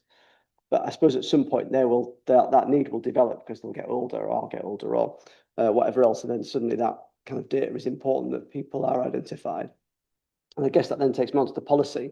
And I suppose from reading the policy, it's a very, very, very wide document, I guess, in its aims.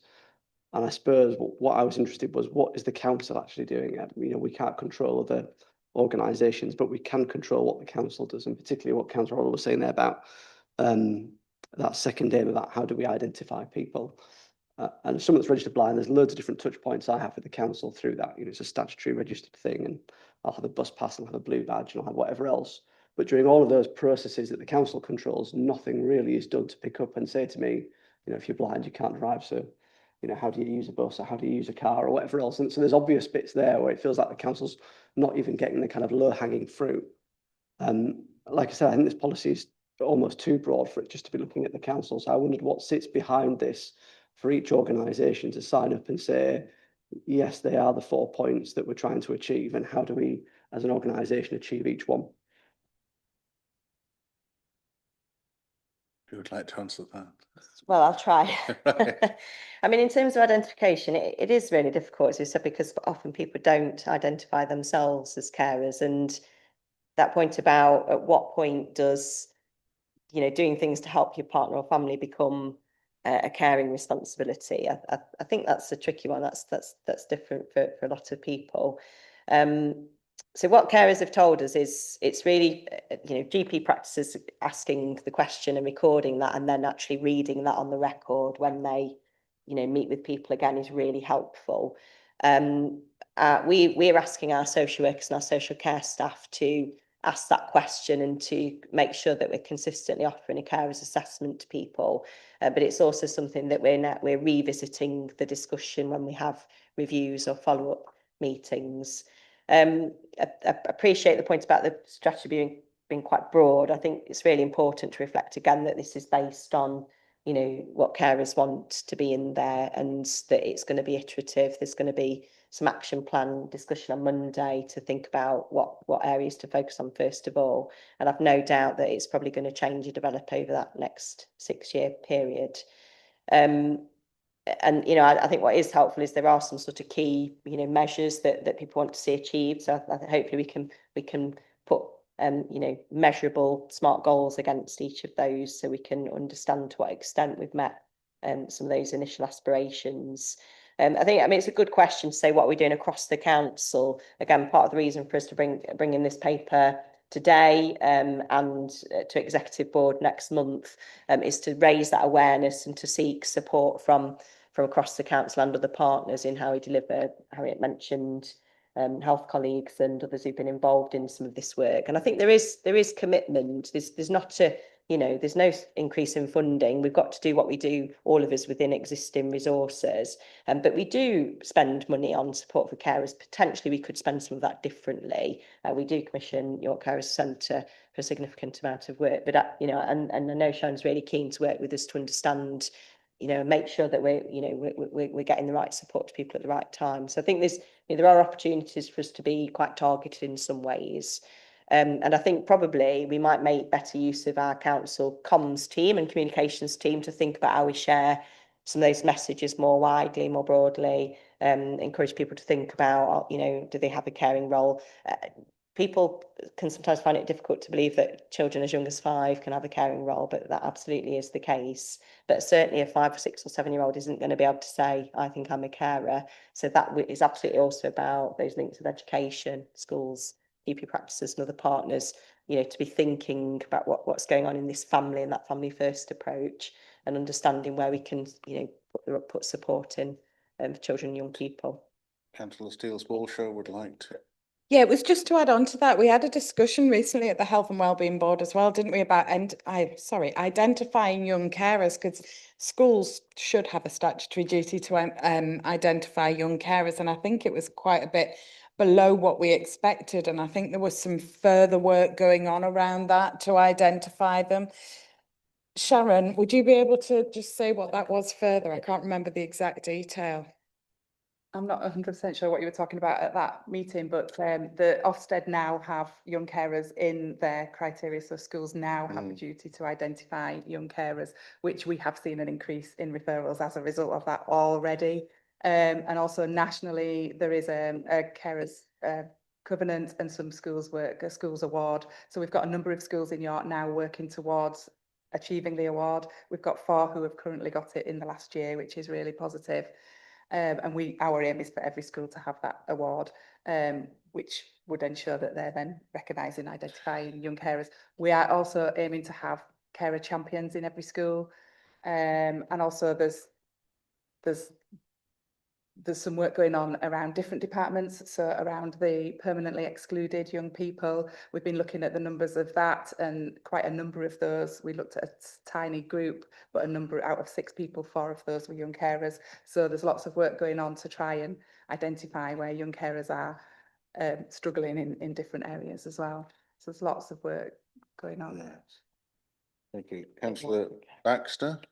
Thank you, Chair. You all just perfectly teed me up for my point, actually, which was that, so sort of declaration of interest. I was a young carer, unpaid carer from probably the age of 6.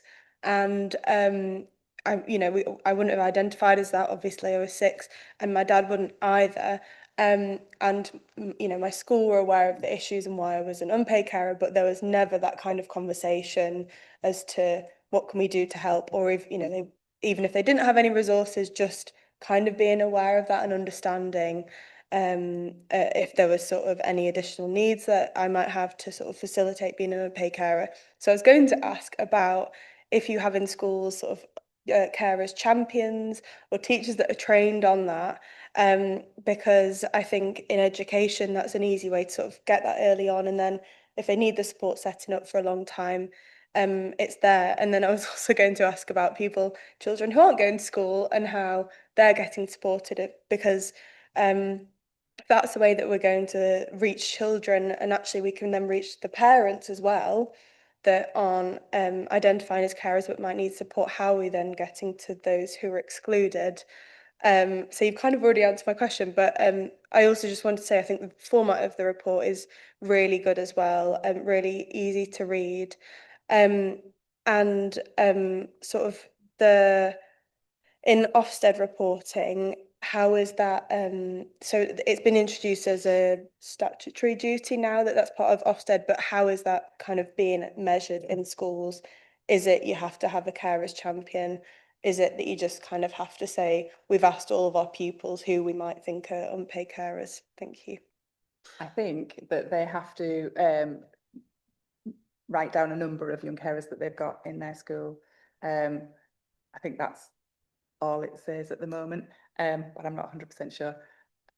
So our young carer team of 3 who are supporting 300 young carers, 2 of them are ex-teachers and they know the school system, and they've been absolutely fantastic at engaging with schools. So they've set up a schools network where schools can come and get information, advice. We've sent a load of presentations, sample assemblies, all sorts of information out to schools that they can use. And we do drop-ins in all the secondary schools, so young people can self-identify as young carers and come to those drop-ins without school. Even they just give us a room and the young people can come without stepping to school if they don't want to. we would like carer champions in every school, definitely. I think that's really key. We can't do it all on that number of staff. Schools need to take some responsibility, and we're here to support them and to help them to do that. In terms of excluded young carers, we have got some young people that will come to our activities who don't go out of the house otherwise, but they will come to our activities. And I think it's about making our activities really safe and feel like a safe space. We do some small group work with people who struggle with the bigger groups, and lots of different things to engage with those young people. But there's probably loads out there that we don't know. We're always trying to reach more. Thank you. Councillor Myers. Thank you, Chair, and thank you all for the report and draft strategy. I just want to pay tribute to your carer centre, just to say that you're amazing, and I know your team really well trusted, and you know they work hard. They do a really good job. They've got so much expertise as well. So I do refer people when I have to, or when that comes across my path, and I always know that you do a really good job. My query or ask or point to note really would be about working carers and the engagement work that you've set out in the draft strategy. I think York's got a nucleus of some really socially responsible employers, and I'd really want to help or ask you to take a lead on getting in touch with those, either through Good Business Charter, which we're signed up to, and say that the inflexibilities in people's working lives is just not acceptable when they're carers, because I know there are some charities, there are some public bodies that have presenteeism in their contracts, and they will not shift from it, even for reasons such as being a carer, and that's unacceptable. And I think with this strategy, you can absolutely start to put pressure on some employers by seeing that most employers, big organisations in this city, will sign up to, I think it's called Employers for Carers, is the national accreditation scheme, and I think that could have a domino effect and really make a difference. So that's all I'd like to say. Thanks. That's a really good suggestion. Thank you. We'll do that. Thank you. Councillor Nichols. Yeah, thank you. And I like your report because it's got measure of success and key performance measures, which I like, except you don't say what is good and what is bad. So number of schools and colleges in the Young Carers Network, is 1 good or is 10 good? So I wouldn't know if you came back in 6 months, and when will you come back to know it's going well, it's not going well, we need to take action. So there's lots of key performance measures, but you don't say what you want to achieve. Is it, you know, you've got a percentage of carers finding information. Is 10% good, 20%, 80%? So that could be added in. And then what's your time scale to say we're on the right track, the trajectory is going in the right direction? But otherwise, I'd love to. Yeah, absolutely. I think one of the first things we need to do is get that baseline. We need to know where we are, very honestly, with caring in York, and getting that data from multiple sources, we've already alluded to it, is a bit tricky. That's something that we are knee deep in at the moment, trying to work out what our baseline level is. We'll take that to the carers governance group, carer strategy group, and we will talk to them about what's acceptable. What are our measures? Where are we going to go? Timescales, and we will work with them to determine that. I'm quite happy to bring those back at another point as well, because it's a very valid question. And when do we say we're good enough? I mean, are we ever going to be good enough? But we're going to have to work towards that.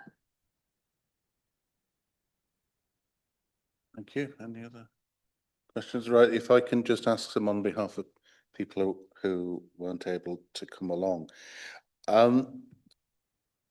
It's understanding where you've got unpaid, focus on unpaid carers, but in a number of situations, it's only the attendance allowance that's coming forward, and that people then feel that they're excluded. So it's really, can you get the message across what support there is for carers who do get that? So unpaid carers refers to people who aren't employed as carers, i.e. from Right. a care home or a home care So- organisation. So regardless of what welfare benefits people receive, if they provide care, but they're not employed to do that as a job, they're an unpaid carer. So I think there's a language issue there that Right. people see as that, oh, well, it's not for me. Okay. And Yeah, we'll I seek think to in address the that. comments, Thank if that could be reviewed. And the other questions that I had relate to people who overnight become carers. And so they're dealing with an awful lot of new situation. And it's what help is there in the immediate aftermath, so to speak, and then longer term as they come to a new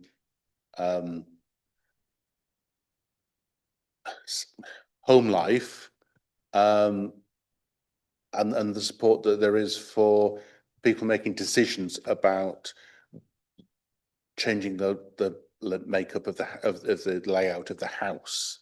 So, because that's something that people will only do the once, and they just think, well, this is a huge thing to expect me to organise the rebuilding of the house almost, so that it's understanding in those scenarios, especially laid on top of that, and referenced it before, where the handover from hospital sometimes doesn't go as well as it should. So we'll support carers with whatever issues they come to us with. So if they come at that point where they're feeling, you know, like, help, we will, so we've got an advice worker who will give them advice about what their entitlements are and support them through that process in navigating the services, because it can be really complex. We've also got a benefits advisor who can make sure they've got maximum income into the household. And last year he raised £250,000 for families, one person part-time, bringing extra income into those families. We've got support workers who can support with the emotional impact of that. We run various different things, such as we run an art and loss group, which isn't just around bereavement, it's about the changing dynamics of relationships. So all of a sudden you might be someone's carer and you've lost your husband because your relationship's completely changed. So we do loads of stuff around all those kind of emotions, I guess, around that as well, and also as well as counselling and helping just sort of organise the practical side of it. And then alongside that, we would be doing carers assessments for the carers, and once they've had a carers assessment, they would be entitled to an annual review or a review as circumstances change. So then we would be picking that up. We do those alongside colleagues in the local authority who will do care assessments as well as us. So once they're in, the key is getting them identified at that point and getting them into our service. Once they're in our service, they know where to come, and we'll support with whatever it is that they need. Thank you very much. Councillor Parrott. Chair. I just wanted to ask, there's a bit of a breakdown that describes which type of carer you are. I just wanted to check, obviously the percentages are self-selecting, aren't they, of people who actually responded, but do you feel like you've got a good overall view from the people? I'm just seeing sort of when it's the 1% and 2%, and do you think that you got enough information from them to have fed in their specific sort of concerns around care into this? How did you work with those sort of underserved groups to just make sure you tease out enough information? Just because obviously I think some groups just look like they're a bit better represented among the respondents, but might not necessarily represent the actual figures of carers when you break it down. I think it's quite hard to know exactly if we've got that just right, but I think as an organisation we were involved, so we might meet with people who wouldn't take part in a survey or who would, you know, who might not otherwise be involved in things like the strategy. We would be able to bring their voices forward as a service. So a number of staff through our service were involved in that, with the young adult carers who don't engage with coming to a strategy meeting. So our worker will come to the strategy meeting and then take that back to the group, talk to the group, and then come back to the strategy with their views. I mean, there's probably people out there that we haven't got fully that we should have done, and I think work needs to continue really to try and make sure there's always more to do, isn't there? Right. Yeah, I don't see any other questions. So thank you very much for your presentation tonight and for answering all of our questions. And thanks for the work that you do for carers. Thank you, and thank you again to Sharon for joining us tonight. Thank you. Right. That then brings us on to agenda item 7. 2026-27 ward funding allocations.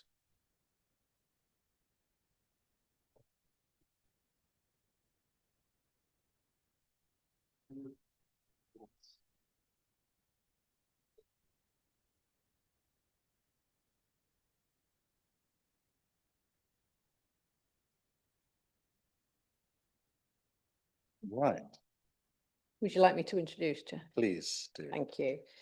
I'll try and explain this. I know it can be quite complicated, but I'll try and summarise what we're asking you to do. I know it's not easy and it's late. So the 2026-27 individual ward budget allocation is comprised of £250,000 to be allocated across the city. And this report outlines existing and potential models to inform making the split towards. The executive will be asked to approve the method of allocation of ward funding, considering the feedback and recommendations from this meeting of People's Scrutiny Committee on the proposals. New national deprivation data was released in autumn 2025 through the indices of multiple deprivation, as well as latest population data being available, and therefore the models have been updated to reflect these changes. In 2024-25 and 2025-26, the financial allocation per ward was based upon, firstly, a base split between ward by the number of councillors, and the proportion of the 250,000 was 105,000 split amongst in terms of the number of councillors, and then a secondary split. So the remaining 145,000 was based on deprivation. The base amount per councillor ensures a minimum amount for each ward, which is then enhanced by an analysis of depth of deprivation using the indices of multiple deprivation. Levels of deprivation have slightly changed in all communities in York, and this could mean that funding levels slightly change in every ward. There are 4 wards which have had changes of plus or minus 1,000, and the reason for these are detailed in paragraphs 8 to 13 in the report. This is assuming that the model will stay as is. However, the executive wished to understand whether there are opportunities to change the model, and so Scrutiny are asked to consider a variety of options that are outlined in the report. So the first set of options, it has been seen that this is a point at which other models could be considered, and there are a range of models labelled A to E in the report and summarised at paragraph 14 and in more detail Annex A. All 5 meet the council plan core commitments around equality, affordability, climate and health. Then there are a second set of options. This option analysis shows what the allocations may look like, where the level of councillor funding might be reduced and the level of deprivation funding might be increased. This can be found at paragraphs 15 to 17 and Annex C. For illustrative purposes, Model A, the existing model but with updated deprivation data, has been shown using the 7 different percentage allocations. The greater the proportion of deprivation, this clearly focuses the shift with funding to higher level areas or wards with higher levels of deprivation. Finally, Scrutiny are asked to comment on other proposals at paragraph 18, which seek to enhance the arrangements and flexibilities around ward funding arrangements.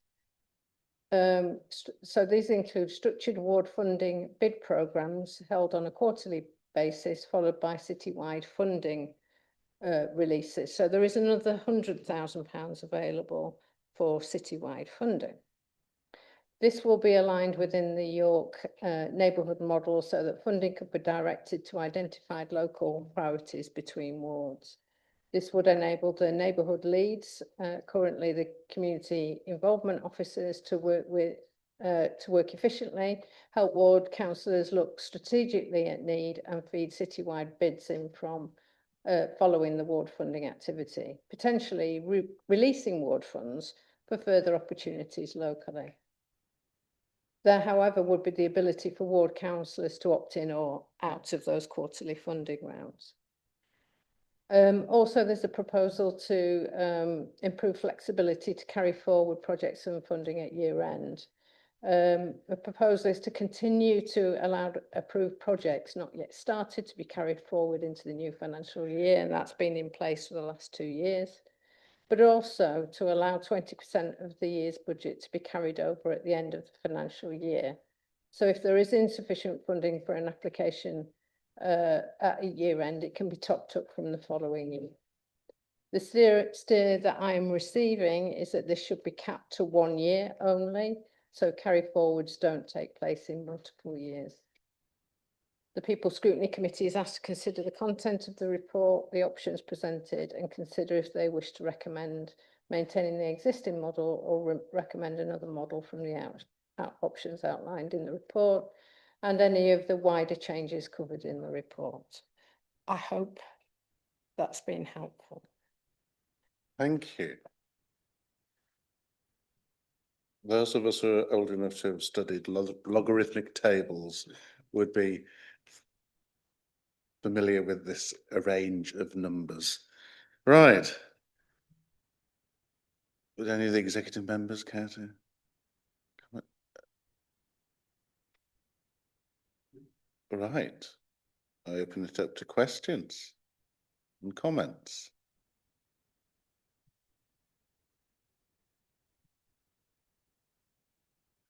Councillor Hollier.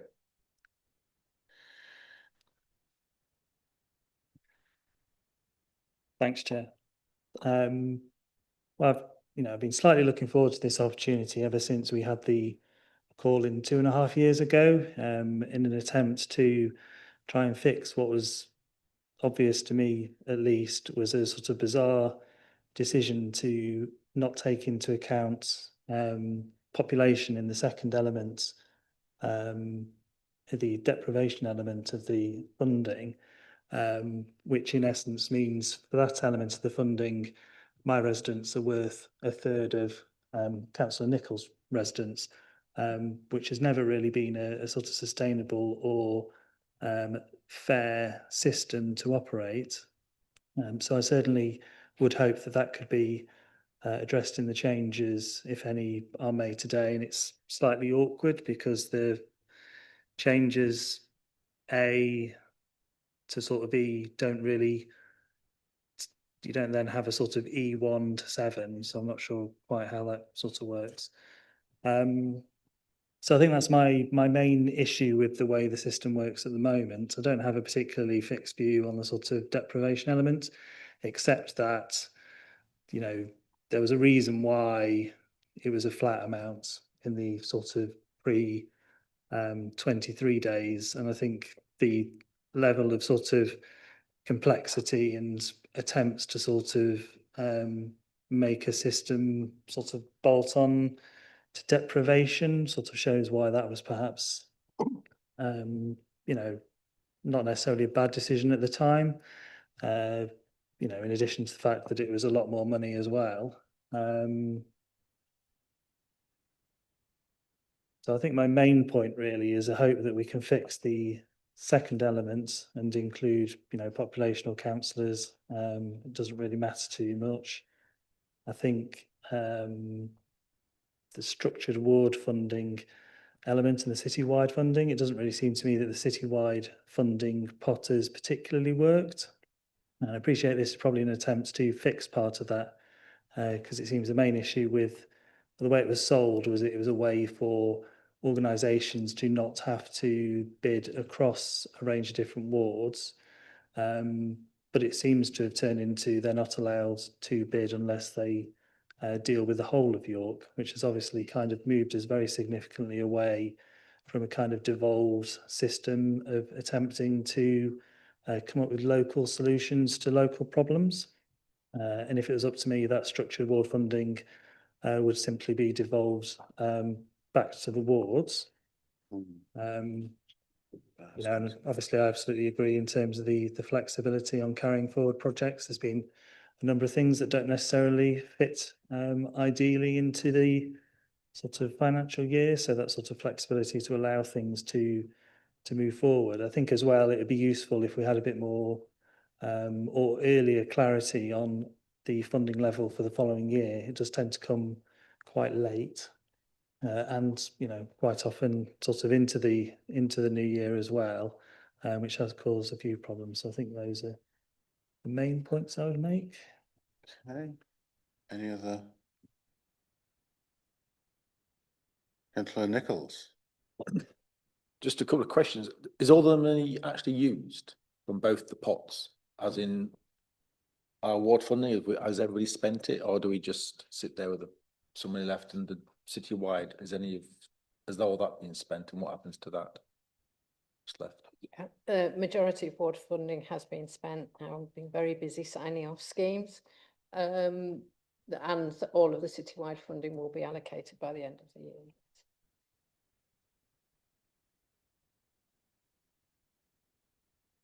Councillor Baxter, is that indication? No. Councillor Myers. Thank you, Chair. Thank you for the report and the time on the numbers, which I'm sure you enjoy. I quite like looking through it all as well. I've got sins and can do penance by reading numbers. So look, I'll cut to the chase. I think that if, as outlined in the report, the allocations are designed of using deprivation to allocate ward funding, then of the models that are in the paper, models A and B target deprivation more squarely than the other models. And so I would say that the reason behind why I've come to that is because C uses old deprivation figures, which I don't think we should regard. And then D and E then flatten the deprivation out by population or by councillor. And I think that's already been done in the models that you're using for A and B. So you're further flattening it, because when you're using a deprivation figure from the LSOA, it takes into account each household in that neighbourhood. So you're already doing that. So I just think the other models flatten it out. So from a scrutiny perspective, if you're looking to target deprivation as the 2024 decision state, then it's my view that A and B works.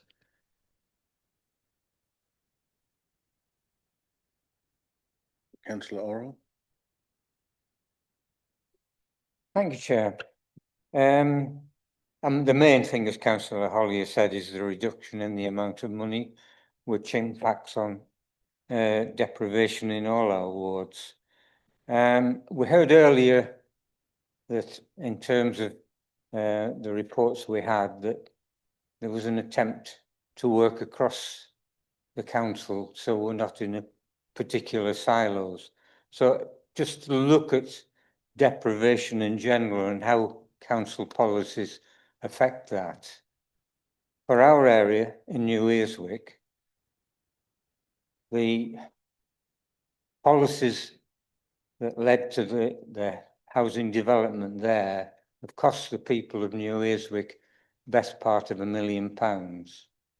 So that the deprivation in that area of our ward has been increased, and the amount of money here that we're going to get goes nowhere near to covering for that deprivation from the loss of the money from that development. So a single parent in New Ayswick is now effectively subsidising other areas in the ward that, because we've lost that £1 million, and it would be good if the council looked at how these payments can be recovered in some way so that our communities don't lose out in the way that they're losing at the moment. Thank you, Councillor Hollier. I'll just say, I remain with the view that A and B are the two worst ones to choose because they remain 145,000, not taking account of the population, which means smaller wards with fewer residents get an outsized amount of money compared to larger wards with more residents, but with similar deprivation scores. And that's the problem we should be fixing. The difficulty is there isn't really a kind of alternative option which takes that sort of, I guess it's D and E. But A and B are probably the worst two. Appreciate A is the one we've been doing. Councillor Pavlovic. Thank you, Chair. I'm not going to address all of the points, but just in the order that I can remember them. So just on the citywide funding, just to correct a point that was made, is that the citywide fund is considered by myself and Councillor Eyre and Councillor Stewart. So it's a cross-party, and it doesn't, applications to that don't have to incorporate every single ward. So we've granted, it has to be more than just a single ward. So we've had applications that we've approved that have covered, for example, 3 or 4 wards, and they may be clustered, but they're 3 or 4 wards. So just to correct that.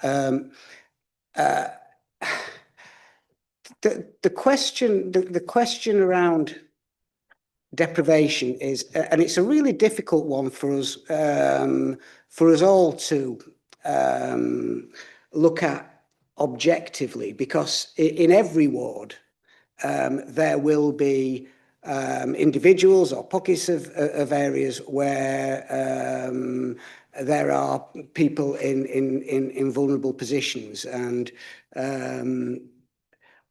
we do have funds that equalise the points that Councillor Orrell was making. For example, the household resilient. You can correct me on the crisis and resilience fund, for example, and the WIFAS scheme. Thank you, Councillor Thomas. And the WIFAS scheme. So there are funds that individuals and families can apply to that will help them. But when Ian has done his modelling, he's used the indices of multiple deprivation that are published every 2 years, 4 years, and have just been updated. So it's as objective a measure as we can provide realistically. Otherwise, we could all say, well, we just have to give a flat one because every ward has got deprivation. And I know that that's what was done in the past, but some wards quite markedly have different levels of deprivation. That's why we have such differential mortality rates in different parts of the city. So it would make sense that the bulk of the money goes to those wards and those areas that have the greatest level of deprivation. And that's the modelling that we've tried to apply. Sorry, don't know if you want to add anything to that. No. Oh, Councillor Baxter, you did get in there. Sorry, Chair. This is slightly off the ward funding proposals, but it's something that I've forgotten to mention before. But on a lot of council pages, if you go onto the individual council's page or Hull Road, for example, it says on the website very clearly what they funded that year. I know that Plymouth do it, and I think that would just be a good idea if that could be taken away as a slightly unrelated, but I think important action, because a lot of the time people have no idea what ward council spend the money on unless they tell people and say, we have funded this. And I think getting our logo onto things more regularly is really important, because if people are, this has been up for discussion, how much wards get, I think that's really important that residents do know where that ward funding's going. Thank you. It is indeed an important part of democracy in this city that people can see what's been done in their area. So, Councillor Hollier and then Councillor Nichols. Thanks, Chair. And I mean, I take the point on deprivation, but what we've been arguing for is essentially more money for the deprived wards. So Hull Road, for example, under the current scheme, has been about £7,500 over the last 3 years, worse off than it would have been had population been taken into account.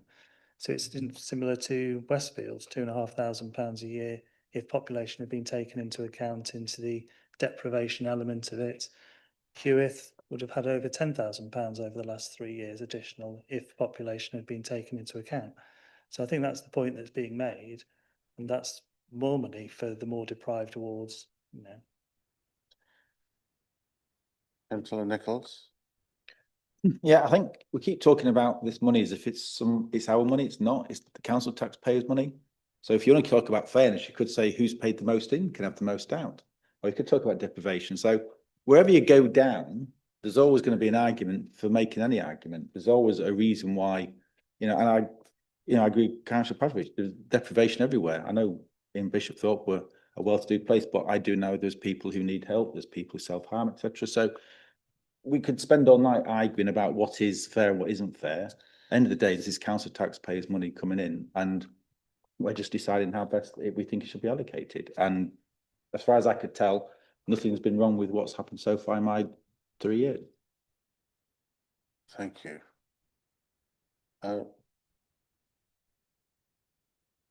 Right. I just have a few direct questions myself. In terms of these different funding models, they move wards up and down a fraction in terms of the total that's needed to respond to deprivation, whether it's measured in the Office of National Statistics figures. And it's interesting going into those, some of them can vary widely in terms of an overall deprivation can mask, for instance, in Kingsway West, in terms of health, whereas they're 90%, 90% most deprived, it's 96% for health. So it's even more of an issue when you break down those figures even more. So I think it's understanding what else is coming in to the board to respond to the requirements of that local community, and being very specific. Are community skips a permitted ward committee expenditure?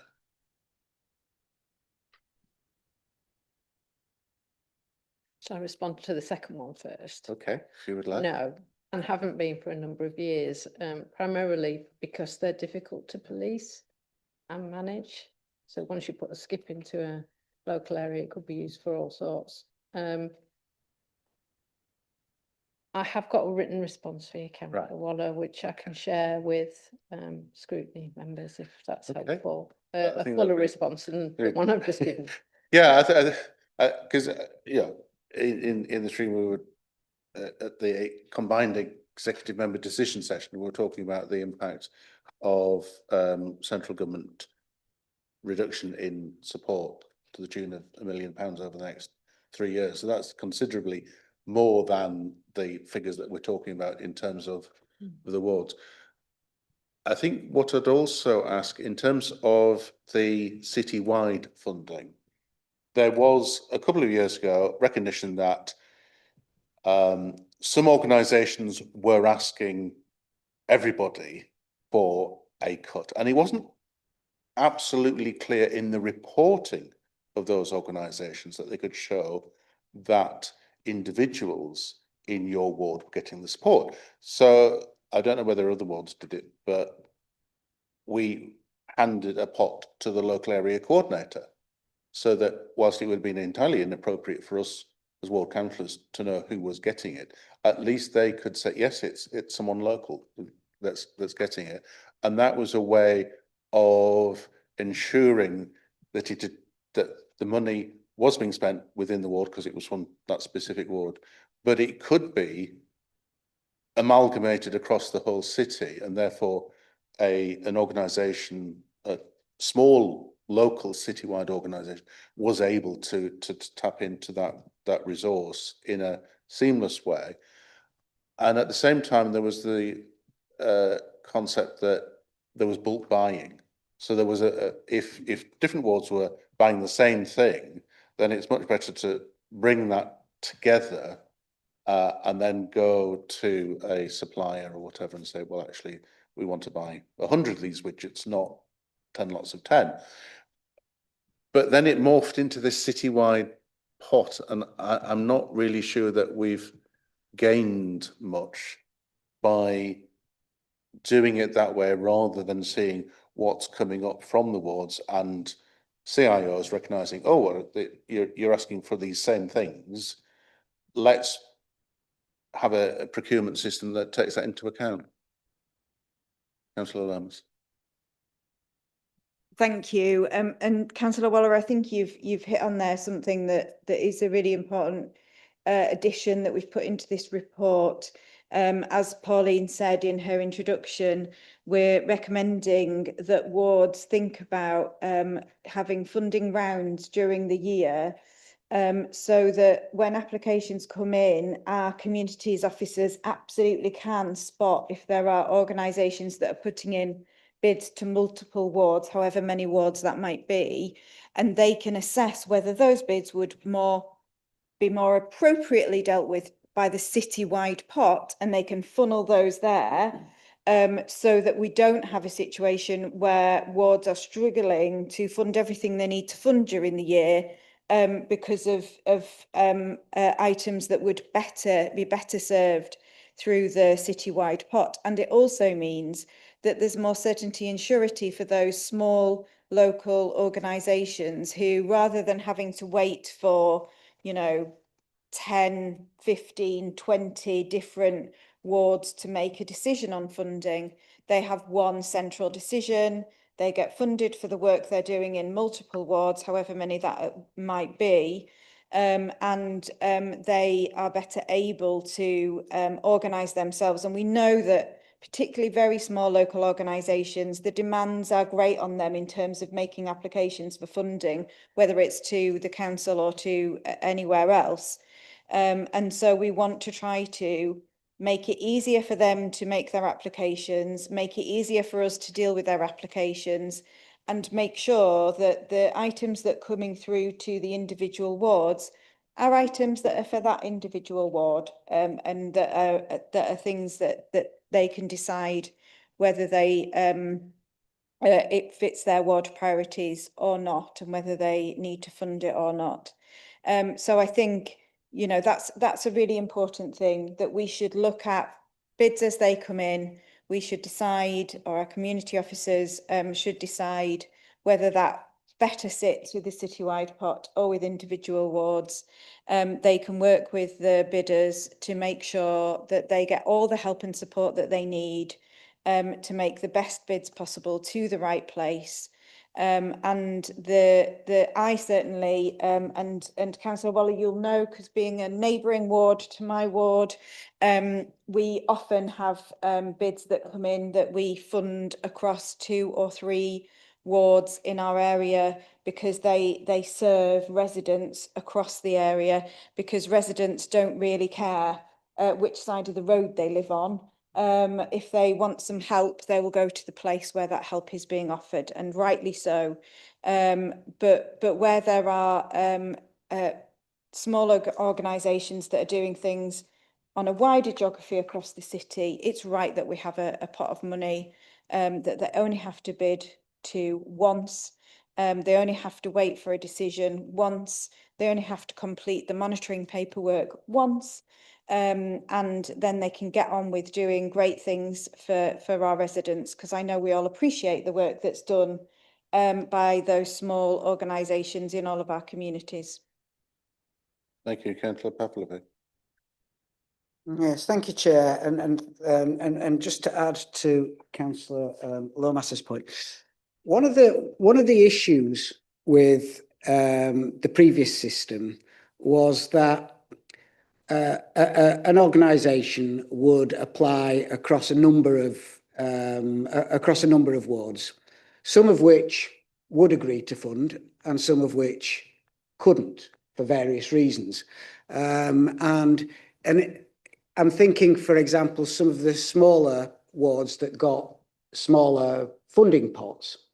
And the beauty of the or one of the advantages of the citywide pot was that you could say, well, we're going to cover the villages, and we're going to cover a number of the villages, and we want to apply to deliver a service there. Is that money could then be allocated to them, that would then allow the wards to prioritise other applications coming in. So that was one of the beauties, but also the monitoring, and Councillor Lomas mentioned the monitoring system, is as part of the evaluation of any grant that's any funding that's been allocated, is that organisation needs to evidence what they've delivered to whom they've delivered it, and that's done on a postcode basis for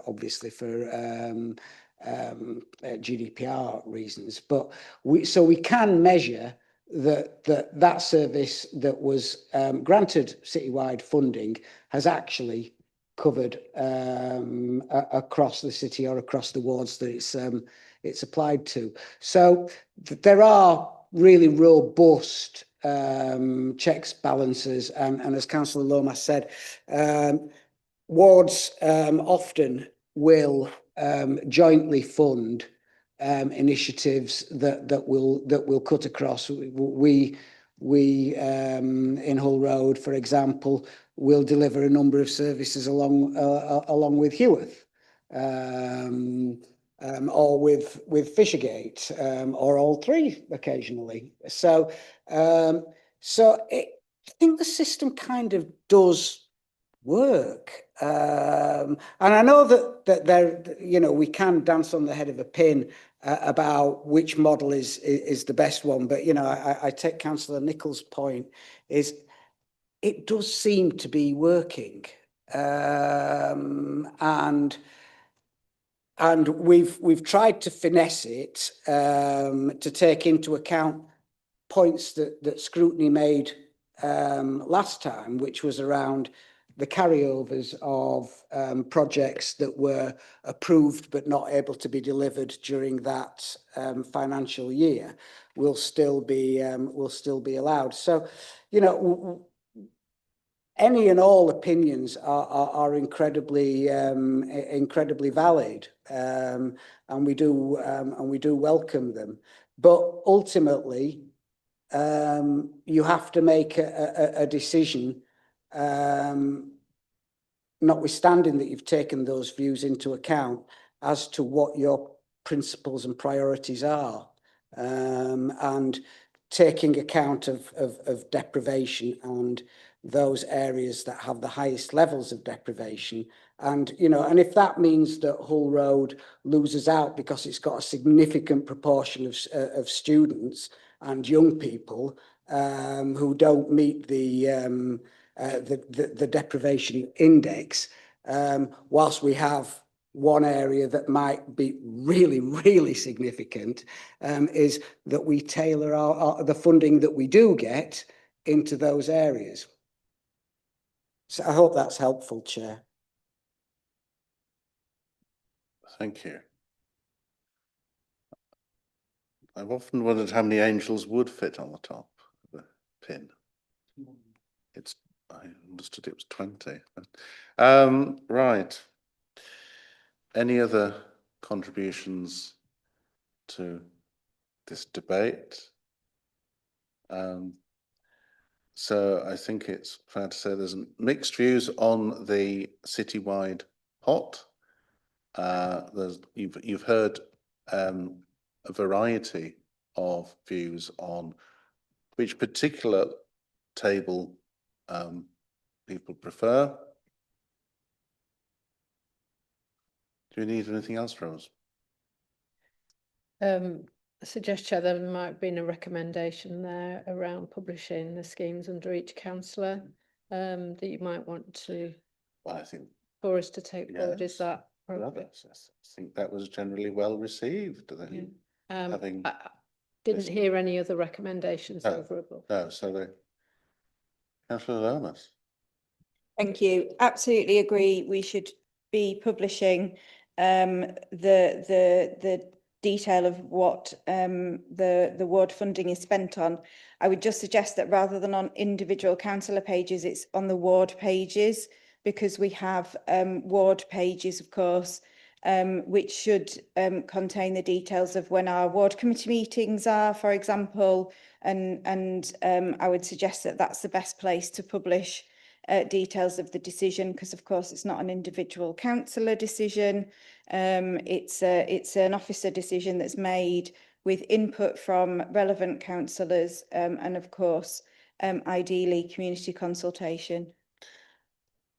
Okay, if we're happy with that being on the ward pages, that's a recommendation. Right, I think that brings us on to agenda item 8.